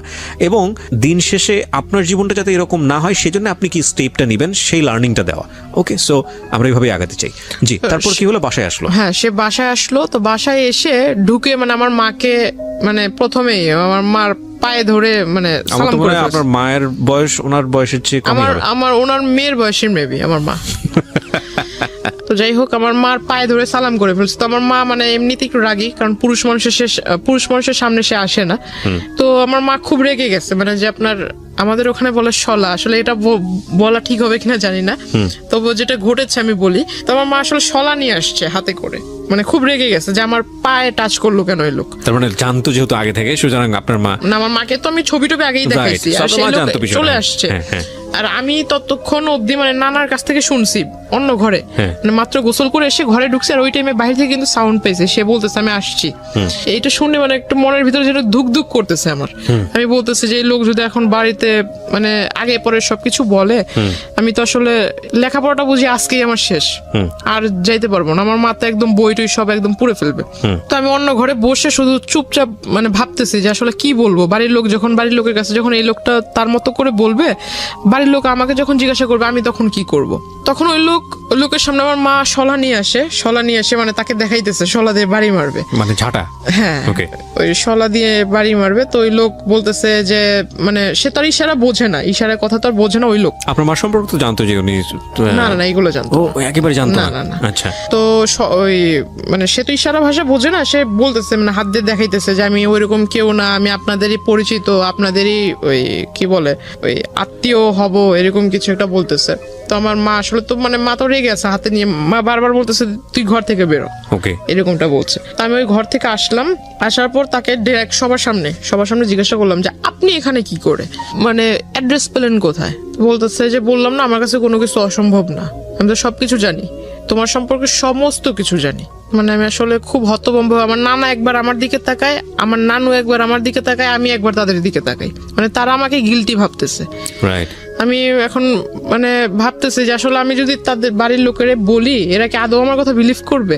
কোন দিক থেকে বিষয়টা নিয়েছে জানি না। তো নানা বাইরে এসে বলতেছে যে আমাদের বাড়িতে আজ পর্যন্ত যেই আসুক না কেন, সে যদি ফকিরও হয়, সে শুধু খালি হাতে মানে খালি মুখে যায়নি। এখন এই লোকটা যখন ভাতের কথা বলে ফেলছে, আর দুপুরের টাইম, আমরা এখন কেউ খাই নেই, তো ঘরে আমার মাকে জিজ্ঞেস করতেছে ভাত আছে কিনা। তো আমার মা আসলে বিষয়টা কি ভাবছে জানি না, ফ্রিজ থেকে পচা ভাত দিছে। আর তখন ফ্রিজ যে খুলছে, ফ্রিজের ভিতরে যে মাংস টাংস আছে, এটার সেন্ট আবার উনি পাইছে, যেহেতু খাটে বসা ছিল, উনি সেন্ট পাইছে যে ফ্রিজের ভিতরে মাংস আছে, কিন্তু অথচ আমাকে পচা ভাত দিছে। তখন উনি বলতেছে যে আমাকে ওই কাঁচামরিচ দেন অনেকগুলা, আর পেঁয়াজ দেন। তো আমার মা ওই পেঁয়াজ টেয়াজ ছুলে টুলে নেই, ওইভাবে আইনা একদম তার খাটের ভিতরে ফেঁকে মারছে। তো সে আসলে দেখলাম আসলে মানুষ নির্লজ্জ হলে কতটুকু নির্লজ্জ হতে পারে, মানে বলা নাই কওয়া নাই, সে হুট করে একজনের বাসায় আসলো, সে নিজে থেকে ভাত চাইলো, ভাত মানে তাকে যে মানুষ এতটা মানে তাকে দেখে এতটা খারাপ বিহেভ করতেছে, তারপর সে উঠে যাচ্ছে না, সে ওখানে বসে আছে, সে ওই ভাতগুলো খেয়েছে। খাওয়ার পর আমার নানাকে বলতেছে ভাই একটা কাগজ থাকলে কাগজ আমাকে দেন। তো পরে আমার নানা কাগজ এনে দিল, কাগজ এনে দেওয়ার পর সে লিখে দিল। আমার মাকে বলতেছে যে আপনার মেয়ে খুব ভালো, আপনার মেয়ে খুব মানে আপনার মেয়ের ভাগ্য খুব বড় হবে, আপনার মেয়ের ভবিষ্যৎটা খুব উজ্জ্বল হবে, আর যদি আপনাদের অনুমতি হয় তাহলে ও আমাদের দলে আসবে, দলে আসার পর দলের কাজ করবে, দলীয় কাজ করবে, তার ফলে আপনারা সবাই খুব ভালোভাবে থাকবেন, এরকম কিছু একটা বলতেছে। তো আমার মাকে যখন লিখে ওটা দিছে, আমার মা একদম কাগজ মানে যেটাকে কি বলে মানে হ্যাঁ ওর দুমড়ে মুছে ওর মুখের ভিতর মারছে। তারপর আমি ওনাকে মানে বাধ্য হই ওনার কলার ধরে বের করতে। তারপরও সে মানে তখন তার যে আমি একটা পুরুষ মানুষ, আসলে যে কোনো পুরুষ মানুষের কলার ধরলে সে রাখবে, রাইট?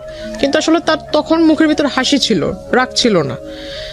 আমি যে তার সাথে মানে এরকম খারাপ আচরণ করছি, যদি আপনাকে বিলিভ করি তাহলে এটা বলতে হবে যে সে তো জেনেই আসছে তার সঙ্গে এরকম ব্যবহার হবে, সো হি নোজ এভরিথিং। দাবার গুটির চালটা কি হয়? দাবার গুটিতে চালটা হচ্ছে যে আমি যে চালটা দিব, এই চালের পরে কি চাল দিতে পারে সে 8টা 10টা অল্টারনেটিভ যে ভাবতে পারে, সে সবচেয়ে ভালো খেলে। মানে নিয়মটা হচ্ছে এটাই দাবা খেলার। প্রত্যেকটা মানুষের লাইফ স্টাইলে কিন্তু এরকম, ও যেখানে এসছে সম্ভাব্য আচরণ কি হতে পারে আপনার ফ্যামিলি থেকে, ও সবকিছু হিসাব করে এসছে এবং ও মেন্টালি সেট হয়ে এসছে, যদি আপনাকে বিশ্বাস করি, এবং ওর কমন পড়ে গেছে, তো রিয়াক্ট করবেন, এটা খুব স্বাভাবিক। তো ওইখান থেকে উনি যখন বের হয়ে চলে যায়, হঠাৎ করে মানে উনি যে বাসায় গিয়েছে বা অন্য কোথাও গিয়ে সারেনি, সে আমাকে হঠাৎ করে মেসেজ দিয়েছে আমার নাম্বারে। মেসেজে লিখেছে যে আমি আসলে জানতাম না তোমার বাবা মা এরকম, দেখে খুব কষ্ট হলো, আমি আসলে মানে খুব অনুতপ্ত তাদেরকে দেখে, তাদের এই বিষয় দেখে। বাবা তো তখন বাসায় নাই। না, বাবা মার সম্পর্কে তো সেটা আগে থেকেই জানে, কিন্তু আয়েশা তো দেখছে আমার মাকে। আচ্ছা, বাবা তখন কোথায়? বাবা তখন বাসায় ছিল না। বাসায় মানে আপনাদের সঙ্গেই থাকতো বাবা? বাবা আমাদের সঙ্গে থাকতো। বাবার সঙ্গে থাকতো বাবা কিচ্ছু জানে না? বাবা সঙ্গে থাকতো বলতে আপনার সপ্তাহে 7 দিনের ভিতরে বাবা আমাদেরকে সময় দিত 3 দিন, আর 3 দিন সময় দিত ওখানে। আচ্ছা, যাওয়া আসার মধ্যেই থাকতো। তো আপনি বাবার সঙ্গে এত ফ্রি ছিলেন, বাবাকে এইসব বিষয় তো কখনো, বাবার সাথে আমার মানে বাবা আদর করতো, এটা ঠিক আছে, আমি তো প্রথমেই বলেছি যে আমার আম্মুর সাথে আমি ফ্রি ছিলাম, বাবার সাথে এইসব বিষয়ে কখনো না কোনো বিষয়ে আলোচনা হতো না। ওকে, ঠিক আছে। তো আমি বললাম যে আপনি যেটা করেছেন আসলে কাজটা, আমার বাড়ির লোক এখনো অব্দি আমাকে এই পর্যন্ত কিছু বলেনি, রাত হলে দেখা যাবে যে আসলে কি হয়। কারণ এই জিনিসটা যদি আমার মা এখন অব্দি আমার সাথে রেগে আছে, মা কথা বলতেছে না, আর মাও আমাকে ডাউট করাটা স্বাভাবিক, কারণ একটা লোক এইভাবে কিভাবে আসবে? আমরা নিজেরাও করছি। তো আসলে এই লোকটা কিভাবে বাসায় আসবে? আমার যদি রেসপন্স না পাই কিভাবে বাসায় আসলো, এটা একটা প্রশ্ন থেকে যাবে। কিন্তু আসলে এটা ঘটেছে। তো আমি আসলে যেহেতু আমি নিজে ওইখানে বাস্তববাদী হিসেবে দাঁড়িয়েছিলাম, তো আমি নিজে তো ঘটনাটা দেখেছি, আর এখন আমি জানি অনেকে এটা বিলিভ করবে না, এখন বিলিভ না করলে কিছু করার নেই। ফাইন, আপনি বলেন আপনার স্টোরি। হ্যাঁ, উনি আমাকে এই বিষয়গুলো বললো, হঠাৎ দেখি যে আসলে তারপর থেকে, ওই দিনের পর থেকে সে কলেজে আসে না, কিন্তু মেসেজ মানে 1 ঘন্টার ভিতরে কতগুলো মেসেজ দেওয়া যায়? 1 মিনিটের ভিতরে না হলেও 5-6টা করে মেসেজ আসতেছে, তাও বিরাট বড় প্যারা, বড় সামারি। আমার জন্য সে এই চিন্তা করছে সারা রাত ভরে, আমার জন্য এটা ভাবে, মানে আমার বাবা মা এরকম, আমার ভবিষ্যৎ কেমন হবে। এই লোকটা যে আপনাকে কন্টিনিউয়াসলি পোক করে যাচ্ছে, আপনি তো তার সাথে এক ধরনের সম্পর্ক আছেই আপনার, বলা চলে যে উনি আসছে কথাবার্তা বলতে, আপনি বাধ্য হচ্ছেন, ফ্যামিলি পর্যন্ত ঢুকে গেছে। আপনার কখনো মনে হয়নি লোকটা সম্পর্কে আপনার একটু খোঁজ নেওয়া উচিত তখন পর্যন্ত? আমি তার সম্বন্ধে আসলে মাথা ঘামাইতেই চাই না, তাকে যতটা মানে আর্লি পসিবল হয় যে তাকে আমার এই বিষয়গুলো থেকে দূরে রাখা। তো মানে আমি সবসময় যেটা ভেবেছিলাম যে বাড়ি পর্যন্ত যেহেতু এসে গেছে, তো এর আসলে যত তাড়াতাড়ি দূরে রাখা যায়। আর আমি ভাবছিলাম যে আসলে আমার এই প্রথম সেমিস্টার তো হয়ে গেছে, সামনে আরেকটা সেমিস্টার আসবে, 2nd সেমিস্টার যদি দিতে পারি, আল্লাহ করে আমার 1st ইয়ারটা যদি চলে যায়, আর এর ভিতরে যদি এই লোক ব্যাঘাত না ঘটায়, তাহলে আমার আসলে মানে 2nd ইয়ারটা আমি কোনো মতো এখান থেকে এখান থেকে শেষ করতে পারলে বাইরে শিফট হয়ে যাব, এরকম একটা প্ল্যান ছিল। আসলে আমি তো ওই লোকের কাছ থেকে নিজেকে ছুটাতেই পারতেছি। মানে বিষয়টা হচ্ছে এরকম যে যেভাবেই পারি না কেন, মানে শুধু লেখাপড়াটা কমপ্লিট করি, কারণ ওনাকে ঝামেলায় ফেললে আমি নিজেও ঝামেলায় পড়ে যাব। ওকে, এরকম করতে সে আসলে ওই সামনে আসে না, কিন্তু এরকম মেসেজ দিতে থাকে যে আমার এই বাবা মার মানে এরকম হাবিজাবি নানান কিছু বুঝায় যে তোমার লেখাপড়া, আসলে বাবা মা এরকম, লেখাপড়া করো কিভাবে, কে গাইড করে, এরকম নানান কথা। এক পর্যায়ে দেখলাম যে সে এমন কিছু মেসেজ দিচ্ছিল যেটা আসলে মেসেজ দেখে মানে তাকে অবিশ্বাস করার কারণ নাই যে সে ভালো মানুষ।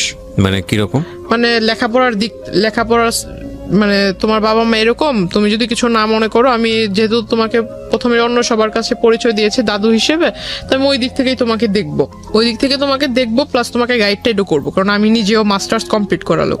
তো আমি ভাবলাম মাস্টার্স কমপ্লিট করা লোক, তার মানে অনেক শিক্ষিত। তারপর সে আমাকে বারবার মানে মেসেজ করতো যে তুমি সামনে যেহেতু এসএসসি এক্সামিনার, তো আমি তোমাকে কিছু বই, টেস্ট পেপার, মডেল কোশ্চেন ভালো যেখান থেকে মানে একদম কমন পড়ার চান্স আছে, এগুলা তুমি পড়লে একদম মানে 100 না পাইলেও 99 পাবা, এরকম একটা তার কথাবার্তা ছিল। তো আসলে সে আমাকে ওই বইটাই এনে দিছে বলতে মানে 3 থেকে 4টা বই এনে দিছিল। তো আসলে তখনই আমি বুঝতে পারলাম যে হয়তো লোকটা আসলে এতদিন যাই করছে যেহেতু বইয়ের লেখাপড়ার বিষয়ে সে কথা বলতেছে, হয়তো ভালো মানুষ।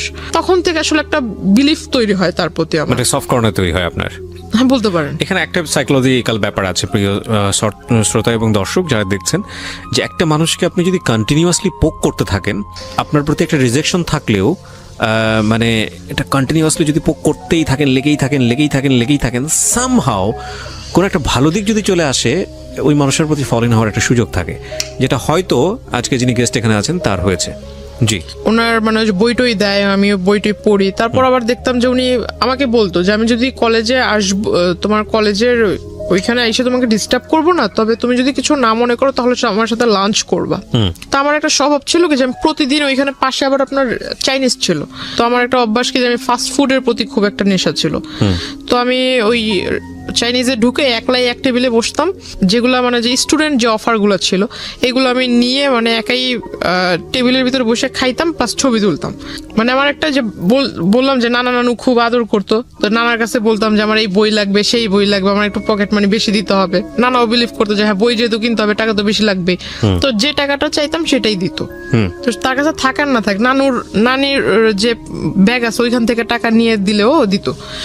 তো আমি আসলে ওই কাজটা করতাম। তো এটা আসলে সে নোটিস করেছিল, মেবি আগে নোটিস করেছিল। ইভেন সে ওই দিন আমাকে সেই মানে প্রথমে বলে যে লাঞ্চ করবে, তো আমি ভাবলাম লাঞ্চ করলে সে যে মানুষ কফির 20 টাকার জন্য ঝগড়া করছে সে কোথায় লাঞ্চ করতে পারে। তো আমাকে সে ওই চাইনিজটাতেই পরে ডাকে। আসলে সে ভিতরে বসা ছিল, আমি এটা খেয়াল করিনি। পরে ওই দিন আমি একটু মানে বুঝতে পারি যে আসলে হয়তো এই বিষয়টা সেও জানতো। তো তখন আমি আসলে শিওর হলাম। তারপর জিজ্ঞাসা করলাম, তাকে খুব রিকোয়েস্টও করলাম। ওইখানে দুই তিনজন ওয়েটার ছিল, ওয়েটার আসলে হাসতেছিল আমার কথা শুনে। আমি তাকে খুব রিকোয়েস্ট করলাম যে দেখেন আপনি আমার দাদু হন আর যাই হোক, আপনাকে আমি মানে আমার শ্রদ্ধেয় গুরুজন হিসেবেই বলি, ওইরকম ব্যক্তিত্বের ভিতরে আপনাকে রেখেই বলি। হাত জোর করে মানে 2 হাত জোর করে তার কাছে রিকোয়েস্ট করতেছিলাম যে আমি লেখাপড়া করতেছি, দয়া করে আমাকে লেখাপড়াটা করতে দেন। এরকম করে আসে ডিস্টার্ব করা, আপনি আমাকে কোন দিক থেকে দেখেন? মানে আমার সামনে একরকম বিহেভ করেন, আর যখন আমার মানে ফোনের ওপারে থাকেন যেসব মেসেজ দেন এগুলো আবার একটু অন্যরকম। কারণ মাঝখানে সে লেখাপড়ার সাজেশনের পাশাপাশি কিছু আপনার মানে প্রেম জাতীয় কিছু, হ্যাঁ এরকম মানে ছন্দ টন্দ মানে আমরা বুঝি, হ্যাঁ ছন্দ টন্দও পাঠাতো। তখন ভাবতাম যে আসলে লেখাপড়ার জিনিস বিষয়ে লিখতেছে ঠিক আছে, কিন্তু এইসব যে ছন্দ এইগুলো পাঠানোর মানে কি? দাদু তার নাতিনকে এইসব ছন্দ পাঠাবেন? তখন জিজ্ঞেস করছি। খেয়াল রাখবেন যে ওর বয়সটাও কিন্তু 18 বছর, মানে যিনি এখানে বলছেন জান্নাত, তার বয়সটাও কিন্তু 18 বছর, এবং 18 বছর হচ্ছে মেয়েদের কিংবা ছেলেদের জীবনের আগুন বছর আমি বলি এটাকে, সুকান্তের সেই কবিতার মতো। যদিও সুকান্ত ওখানে অন্যভাবে এটাকে নিয়ে আসছেন, কিন্তু টিনেজের যে বয়স, সন্ধিকাল সময়, এটা আগুন বয়স। এখানে ভুল করা মানে এখানে ভুল করবে না তো জীবনে কোথায় ভুল করবে, এরকম একটা বয়স, সোজা কথায় যদি বলে চলে। বলেন। তারপর উনি আমাকে বললো যে এগুলা নাকি অনেক বড় বড় কবি, তার ফ্যান, অনেক বড় বড় লেখক কবি আছে, তো তার ফ্যান, তারা তাদেরকে ঘুম থেকে ওঠার সাথে সাথে নতুন নতুন ছন্দ মেসেজ লিখে পাঠায় দেয়, এইগুলো সে আমাকে পাঠায়। তো আমার কাছে মানে বিষয়টা আসলে বিলিভ ওইভাবে করিনি। তারপর ওখানে খাওয়া দাওয়া করলাম। খাওয়া দাওয়া করার পর আমি আমার মার জন্য মানে খাবার, এটা আমার একটা স্বভাব ছিল যে আমি কোথাও গেলে আমি মার জন্য, বোনের জন্য খাবারটা নিয়ে আসতাম। তো আমার খাওয়ার পর আমি খাবারটা পার্সেল করে নিয়ে আসি, আমার টাকা দিয়ে আমি খেয়েছি। তো সে আমাকে বলতেছে যে আমি আজকে না হয় আমি বিল পেমেন্ট করি। তো আমি বললাম যে না থাক, আপনার করার দরকার নেই, আপনি শুধু আমার একটা কথা রাখেন যে আমি খুব উপকৃত হব এটা করলে, আপনি আমার মানে আমার পিছু ছেড়ে দেন, পারলে আমার জন্য একটা ছেলে খোঁজেন, কিন্তু আপনি আমার পিছু ছেড়ে আমাকে ভালো সাজেশন দিচ্ছেন, এটা ভালো দিক, কিন্তু যেসব মাঝে মাঝে যেসব কথা বলেন বা যেসব SMS দেন এগুলো আসলে ঠিক না। তারপর আমি তাকে ওই SMS গুলো আমি নিজে তাকে পড়ে পড়ে শোনাই। তখন পিছন থেকে ওয়েটাররা খুব হাসতেছিল। আমাকে একজন ওয়েটার জিজ্ঞাসা করলাম যখন বের হব, সে কিন্তু ভিতরেই বসে আছে। সে ভিতরে বসে আছে বিকজ সে, আমার প্রশ্ন হলো যে এতদিন যে সে আমার সম্পর্কে খোঁজ নিয়েছে, সে যেহেতু জানে যে আমি ওই চাইনিজে খাওয়া দাওয়া করেছি এর আগে বেশ কয়েকবার একা একা এসে, তাহলে তার ভিতরে হয়তো প্রশ্ন জাগতে পারে যে সে একটা মেয়ে একা একা চাইনিজে এসে কেন খাবে, হয়তো নিশ্চয়ই কারোর সাথে খেয়েছে, এমন প্রশ্ন সে জিজ্ঞাসা করতে পারে। বা সে কেন কি বলো ওটাকে মানে কেন খোঁজ নিল না যে আমি ওইখানে একা একা কি প্রতিদিনই রেগুলার এসে খাই বা কত টাকার খাই, এরকম কিছু একটা। এরকম না করে মানে সে ডিরেক্টলি ম্যানেজার মানে এগুলো আগে না করে ওই দিন যায় সে ম্যানেজারকে জিজ্ঞাসা করে। এগুলো তো সে আগেও করতে পারতো, যেহেতু সবকিছু জানে সে আগে খোঁজ নিতে পারতো। সে আমি চলে আসার পর ওই দিনই ম্যানেজারের কাছে যা জিজ্ঞাসা করে, সে করে কি মানে টাকা দেয়, টাকা দিয়ে মানে খোঁজ খবর নিবে আর কি, যে আমি এর আগে 2016 শুরুর দিক থেকে যে এই কয় মাসের ভিতরে সে কতবার এসেছে, আমার ছবি দেখায় কতবার এসেছে। তখন মানে ওই ফুটেজগুলো সে নেয়, ফুটেজগুলো নিয়ে সে করেছে কি ওই যে আপনার স্টুডিওতে মেবি ফুটেজ কাটা যায়, কেটে মেবি এডিট করা যায়, ওখানে কেটে ওই ওই রেস্টুরেন্টে সে তার সাথে এক লোককে নিয়ে গিয়েছিল, লোক নিয়ে তার মানে ভিডিও করে সেটার সাথে ম্যাচ করে দিছে, অথচ ভিডিওতে ক্লিয়ার দেখা যাচ্ছে যে তার সাথে আমার মানে আমি আমার টেবিলে বসা একা, আমার টেবিলের সাথে কেউ বসে খাচ্ছে না, শুধু কিন্তু টেবিল ভরা খাবার, আমি একা, টেবিলের ভিতর অন্য কেউ এসে খাচ্ছে না, এটা মেবি অনেকক্ষণ সময় ধরে, এটা স্পষ্ট বোঝা যাচ্ছে, কিন্তু সে এগুলা করে মানে এটা পরবর্তীতে আমাকে আর কি ব্ল্যাকমেইল করেছে। তো উনি হঠাৎ একদিন আমাকে মাঝখানে আসলে তার সাথে আমার সম্পর্ক ওইরকম মানে আগে যাও নকটক দিত, মেসেজ টেস দিত, হঠাৎ দেওয়া হয় না, হয়তো মেবি তার ফ্যামিলিগত কোনো একটা প্রবলেম ছিল। তো তখন আমি ভালোই দিন যাচ্ছে, তো আমার কিছু বাবা তখন একটু বাইরে ছিল, ইন্ডিয়াতে আবার গিয়েছে, তো মার কিছু প্রয়োজনীয় জিনিস ছিল, তো তখন আবার বাড়িতে হয়েছিল কি যে আমার নানুর সাথে আম্মুর একটু কথা কাটাকাটি হয়েছে, তো আমি একটু খুব জেদি ছিলাম যে এত বছর ধরে আম্মু এখানে আছে, আম্মুকে এত ভালোবাসো, তাহলে আবার এত কথা কেন বলবা, এটা খুব রাগ হয়েছে। তো আমি করেছিলাম কি পাশের মানে 2-3 বাসা পরে পাশের বাড়িতে এক আত্মীয়র বাসাতে রুম ভাড়া দিত, তো আমি আম্মুকে নিয়ে ওখানেই যাই, ফার্স্ট ওখানেই গেলাম। তো যাওয়ার পর ওখানে কিছুদিন রইলাম, তো এখন আম্মু বলতেছে যে অনেক জিনিস কমতি আছে, এগুলো লাগবে। তো আমি বললাম যে ঠিক আছে, তো আমি নিজেই যাব। তো আম্মু বলতেছে যে তাহলে তুমি কিভাবে আনবে? তো আমি বললাম না, আমি একজন নিয়ে যাব সাথে করে, কারণ নৌকাওয়ালা হোক বা রিক্সাওয়ালা হোক, এদেরকে দিয়ে নিয়ে আসবো। তো ওখানে গেলাম, এই মানে কথাটা আসলে হয় কোনো নৌকাওয়ালাই লিক করেছে নাকি আমার এলাকা থেকে কোনো লোক লিক করেছে আমি জানি না। পরে আসলে হঠাৎ মানে আমি নদীটা ক্রস করেও সারিনি, মাত্র রিক্সা রিক্সা নিয়ে একটুখানি ঢালের মানে ওই রোডের একটু ঢালে উঠেছি, তখনই মানে সে আইসা এরকম রিক্সা থামাইছে, মানে একদম ওই বিয়ের সময় যে পাঞ্জাবিগুলো আর কি পরে, এরকম লাল পাঞ্জাবি পরে আসছে, মাথায় টুপি দিয়ে আসছে। তো তাকে দেখে মনে হচ্ছে একটা যে রাস্তায় ভিক্ষা করে না অনেক মানুষ, মাথায় টুপি দিয়ে এরকম একটা লুক নিয়ে আসছে সে। তো আসলে আমি তাকে দেখে অবাক হই, সে আমাকে বলতেছে যে তোমার সাথে একটু কথা ছিল, তোমাকে আমি আর কোনোদিন ডিস্টার্ব করবো না, মানে একদম শেষ একটা কথা বলবো, সেটা আসলে এই পরিবেশে বলা যাবে না, একটা সুন্দর পবিত্র পরিবেশে তোমাকে আমি নিব। তো আমি বললাম পবিত্র পরিবেশ আবার কোনটাকে বলে? তো বলতেছে না, একটা ভালো জায়গায়, ওইটা তোমার একটা দরগা টাইপের পাশেই, তো রাস্তার পাশেই আবার টিম্বার ছিল, অনেকগুলা কাঠের দোকান ছিল, ভিতরে একটা ছোট্ট একটা ঘরের মতো, ভিতরে যে আপনার মাজার দরগা এগুলা ওইটার ভিতরে নিল, ওখানে তার আগে থেকে তার পরিচিত লোক বসা। দ্যাট মিন সে এতদিনে যে আমার সাথে কানেক্টেড ছিল না, এই গ্যাপটাতে সে করেছে কি আপনার যে নোটারি পাবলিক বলে যে এই কাগজগুলা তৈরি করেছে, প্লাস আমি আপনাকে যে পেপারস গুলো দেখিয়েছি যে আমাদের নামে সে অনেকগুলা মামলা করেছে, মানে আমার হয়ে আমাদের নামে মামলা করেছে, মানে আমি আমার ফ্যামিলির নামে মাদকের মামলা করেছি, এটা পেপারস আমি আপনাকে দেখিয়েছিলাম। সেই বিষয়টা সে এই পেপারস রেডি একসাথে প্রিন্ট করে রাখছে। তো এখন আমি যতটুকু বুঝতাম যে শাপলা মানে হলুদ পেপারের উপরে শাপলা টাপলা ছাপানো, এটা মানে কি দলিল, এতে বোঝা যায়। এখন ওখানে লেখাগুলো যে আমি মানে প্রথমে তো ভিতরে আমি যাই, সবার সামনে বলতেছে যে এখানে দুজনে নামাজ পড়বো একসাথে, নামাজ পড়ে মোনাজাত নিয়ে তুমি এই পেপারসে সাইন করবা। আমি বললাম পেপারসে সাইন করবো, মামার বাড়ির আবদার নাকি? এটা মুখের কথা, আপনি আমাকে বলবেন আমি পেপারসে সাইন করে দেবো, আমি পেপারস পড়বো না, কিসের পেপারস? আর পেপারসে সাইনই বা করার কথা আসতেছে কেন? তো বলতেছে আমি তোমাকে বিয়ে করবো, এই মুহূর্তে করবো। তো আমি বললাম যে আমার বয়স হয়েছে বিয়ে করার। তো বলতেছে না, আমি এত কিছু বুঝি না, তোমার বয়স, তুমি এসএসসি এক্সামিনার, তোমার নাকি বয়স না হয়েছে, তোমার তো 21 চলে মিনিমাম। তো আসলে সে আমার বয়সটা ধরেছিল সার্টিফিকেট অনুযায়ী। ও হ্যাঁ, সে আমাকে এই বিষয়টাতে মানে যে বিয়েটার যে বিষয়টা আসলো, এর আগে সে করেছে কি আমার ওই যে তার রাজনৈতিক যে প্রেক্ষাপট, সেখানে সে আমাকে পোস্ট দিবে, এটা সেটা দিবে, আমি বুঝি না তাতে কি হয়েছে, সে আমাকে যে পোস্টটা দিবে, এই পোস্টার ফলে আমি নানান জায়গায় ভিজিট করব, সেখান থেকে অনেক আউট নলেজ আয়ত্ত করতে পারবো, তার ফলে আমি মানে একটা ভালো রাজনৈতিক দলের কর্মী হিসেবে গ্রহণযোগ্য হব। তাকে আমি বিশ্বাস করে সে আমার কাছে বললো যে তোমার পাসপোর্ট তৈরি করতে হবে, তখন অবধি আমার পাসপোর্ট নাই। বলতেছে পাসপোর্ট করতে হবে, পাসপোর্টের জন্য ওই ছবির প্রয়োজন, প্লাস তোমার ওই যে স্কুল সার্টিফিকেটের যত কাগজপত্র আছে এগুলা। তো আমি বললাম যে আসলে পাসপোর্ট আপনি কেন করবেন, আপনি আমাকে বলেন কোথায় যেয়ে করতে হবে, আমি বাড়িতে যেয়ে বলবো। তো বলতেছে না, বাসায় জানানোর দরকার নেই, এটা তুমি বাসায় সারপ্রাইজ দিবা, যখন তুমি পোস্টটা পাবা বা এই পোস্টটা যখন টিভিতে তোমাকে দৈনিক দেখানো হবে, মানে নানান রকম অনুষ্ঠানে তোমাকে দেখানো হবে, তুমি যখন বক্তৃতা দিবা বাড়ির লোক দেখবে, তারা এমনিতেই ইমপ্রেসড হবে। তাই আমি বললাম সত্যি কি এরকম কিছু হবে?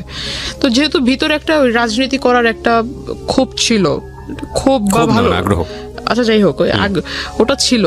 তো আমি আসলে ওই দিক থেকে চিন্তা করলাম, সে যেহেতু মানে মানে মেঘ না চাইতে বৃষ্টি হয়ে যাচ্ছে, আমার ছোটবেলা থেকে একটা ইচ্ছা ছিল সে আমাকে মানে এত বড় একটা মানে প্ল্যাটফর্মে somehow আপনি লোভে পড়ে তাকে কিছু ডকুমেন্টস দিয়েছেন, আমি বুঝতে পারছি। হ্যাঁ, লোভ বলতে পারেন। হুম।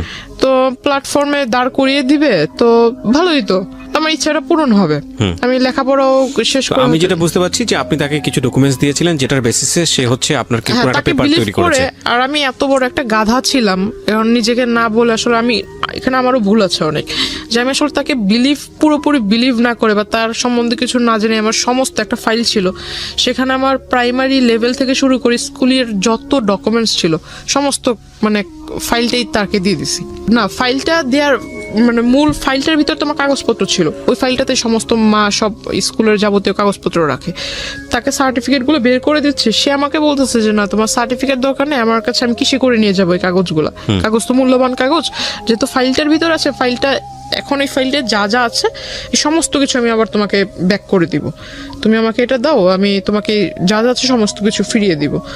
তো আমি গেলাম, সে আমাকে বললো যে ছবি তুলতে হবে, 22 কপি না 20 কপি যেন ছবি লাগবে বলছিল। পরে ছবি তুললাম স্টুডিও থেকে, স্টুডিওর ছবি আনবন্ড করে আর আমাকে বলে মানে ডেট বলে না যে অমুক দিন আনতে হবে, ছবিগুলো আমাকে দিবা, এই ছবি দেওয়ার ডেটটা আর বলে না। তো আমি আর ওই বিষয়ে মাথা ঘামাইনি, ছবি স্টুডিওতে পড়ে রয়েছে।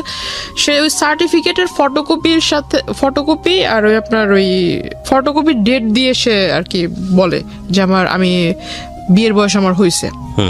কারণ সার্টিফিকেট আমার 4 বছর বয়সে মেবি আমাকে স্কুলে ভর্তি করা হয়, আমাকে বয়সটা বাড়িয়ে দিছিল কারণ আমার গ্রোথের বিয়ে করতে কারণে। চাইলো আপনাকে, তারপর কি করলেন? সার্টিফিকেটের অনুযায়ী সে আমাকে ওই বয়সটা দেখায় বেশি। সে আমাকে যখন বিয়ের প্রস্তাবটা দেয় সবার সামনে যখন দেয়, আমি মনে করেছিলাম যে দরগাতে মাজারে তো অনেক মানুষই যাতায়াত করে, কিন্তু আসলে ওইখানে যারা যারা ছিল সবাই যে তার পরিচিত এটা আমি জানতাম না।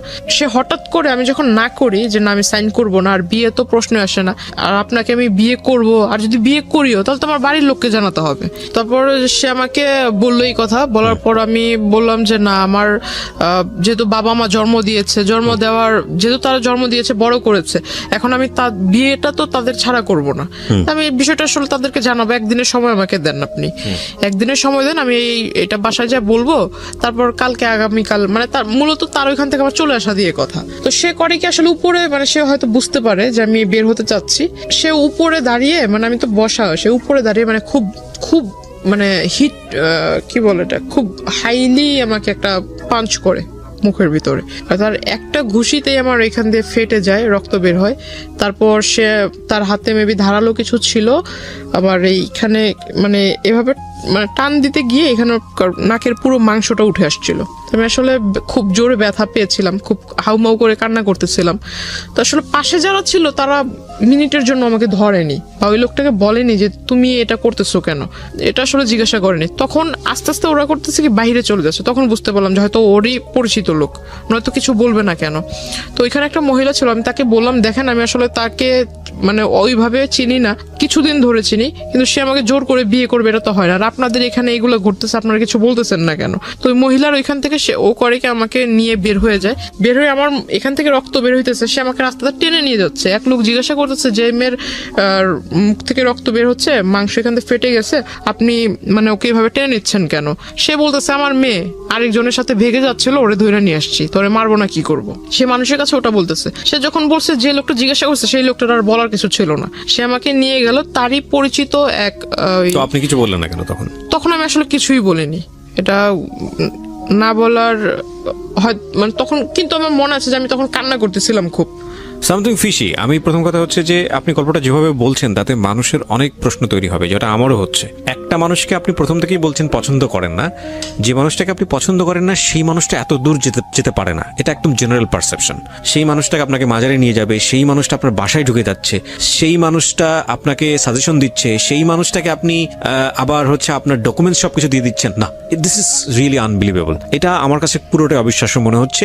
একটা একটা জায়গা থেকে কোনো না কোনো ভাবে আপনি ওনার প্রতি কোনো না কোনো দিক থেকে ফলেন ছিলেন, নইলে এটা তার প্রতি দুর্বল তো ছিল যে আপনার লেখাপড়ার যে সাজেশনটা দিত ওই দিক থেকে তাকে রেসপেক্ট মানে যদি আমি বলি তালিবাজার বিষয়টা, তাহলে আমার মনে হয় এখানেও আপনার কোনো অবদান আছে। আমি জানি না, আমি আরো সামনের দিকে যেতে চাই, পুরো গল্পটা আমি নিয়ে আসতে চাই।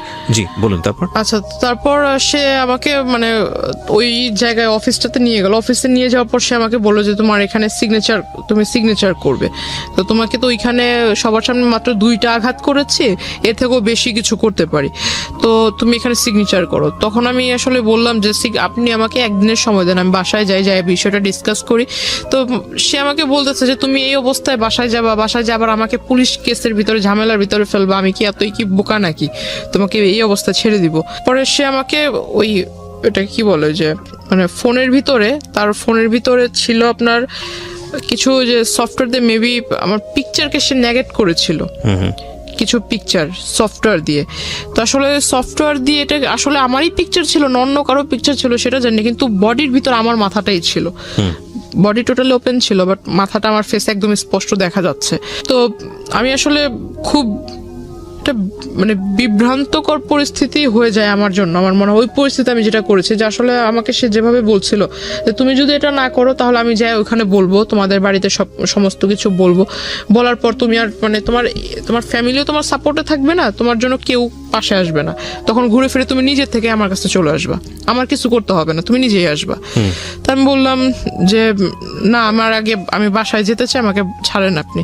তো বলতেছে বাসাতে তুমি যাবা, আমিও তো যাইতে দিব, আগে সাইনটা করে যাও। তা আসলে আমার জন্য ওটা আমার মনে হয়, আমি জানি না অন্য কেউ আমার জায়গায় থাকলে কি করতো, কিন্তু আমার তখন মাথায় ছিল যে আমি আসলে এর কাছ থেকে মূলত এখান থেকে বের হয়ে বাসায় আজকে সমস্ত কিছু মানে একদম প্রথম থেকে সমস্ত কিছু বাসায় শেয়ার করব। তারপর যদি স্কুল কলেজ বন্ধ হয়ে যায় যাক, তাতে আমার কিছু যায় আসে না। তখন আমি আসলে তার ওই যেহেতু 2বার প্রথমে হিট করেছিল, পরে আবার 3-4 বার না করার ফলে সে আরেকবার আমাকে একটা ঘুষি দেয় মুখের ভিতর, পরে এখানে একটু ফুলে যায়, মানে একদম কালো হয়ে গেছিল। ওই অফিসে যারা ছিল তারা তখন বলতেছে যে আপনি এখানে নিয়ে আসছেন ভালো কথা, আপনি আমাদের পরিচিত ভালো কথা, আপনি একটা মেয়েকে এনে আপনার মেয়ের বয়সের থেকেও ছোট তার গায়ে হাত তুলতেছেন, তো বলতেছে ওরা আর আমার বিষয় এটা। তখন আসলে সে আমাকে বলতেছে তুমি কি সাইন করবা, মানে তুমি কি বাসায় যেতে চাও আদৌ, নাকি তুমি চাও যে আমি তোমাকে এখান থেকে উঠায় নিয়ে যাই। আমি বললাম যে আমি বাসায় যাবো। তো বলতেছে যদি বাসায় যেতে চাও ভালো মানুষের মতো সাইন করে দাও। সাইনটা মানে কি বিয়ের কাগজে কাবিননামাতে সাইন? কাবিননামা আসলে সে আমাকে জাস্ট উপরে, আমি যখন পড়তে যেহেতু কাগজে সাইন করবো তাকে জিজ্ঞাসা করলাম যে কাগজে তো এমনি সাইন করবো, তো আমি একটু পড়ে নেই কি কি লেখা আছে, আমার তো পড়ার দরকার আছে। তো আসলে সে আমাকে পড়তে দিচ্ছিল না, সে শুধু বললো যে সাইন করার যে দাগটা থাকে সেখানে আবার নিচে দেখলাম যে সাক্ষীটা কে লেখা ছিল। আমি তাকে জিজ্ঞাসা করলাম যে বিয়ে তো সাধারণত কাজী সাহেবরা পড়ায়, তো এখানে তো কোনো কাজী নেই, কিছু নেই, এটা কিভাবে বিয়ে হচ্ছে? তো বলতেছে না, এটা সব কোর্টের মাধ্যমে বিয়ে হচ্ছে। আমি কোর্ট থেকে সমস্ত কাগজ নিয়ে আসছি, দ্যাট মিন সে নিজেই অনেক লোকের স্বাক্ষর সে নিজেই দিয়ে দিছে। পরে যখন সে আমাকে বললো, তারপর আমি মনে হয়েছে যে আমি বাসায় চলে যাব, আর এই সাইনটা যদি না দেয় তাহলে তো সে আমাকে বাসায় যেতে দিবে না। আমি আসলে তখন সাইনটা করি। আচ্ছা, সাইনটা করার পর সে শুধু মানে সবচেয়ে খারাপ লাগছিল যে সে আমাকে দেখতে দিচ্ছিল না, লেখাগুলো দেখতে দিচ্ছিল না, শুধুমাত্র সাইন করার যে জায়গাটা ওই জায়গাটাই দেখতে দিচ্ছে। আর আরেকটা জিনিস দেখাইছে, সেটা হলো যে জায়গায় ছবি থাকে, দুজনের ছবি থাকে, সেখানে আমি দেখলাম যে সেখানে আমার কোনো ছবি না, ফেসবুক থেকে ডাউনলোড করে মানে একটা ছবি ডাউনলোড করে সেটাকে সে বের করছে, সাথে করে সেই নিয়ে আসছে ছবি, সেই সাথে করে ছবি নিয়ে আসছে আমার ছবি। সে ওখানে আমার সামনে গ্লু দিয়ে লাগাই দেওয়ার পর সে আমার সিগনেচার নিল, তারপর বললো যে ঠিক আছে এবার তুমি চলে যাও। বাসায় এসে সবাইকে বলার পর সবাই আমাকে খুব মানে রাগারাগি করে, প্লাস মা অনেকগুলো চর থাপ্পড়ও মারে, তো মানে খুব কান্নাকাটি করতেছিলাম। তখন বাবা সিদ্ধান্ত নিল যে না, তোমার আর লেখা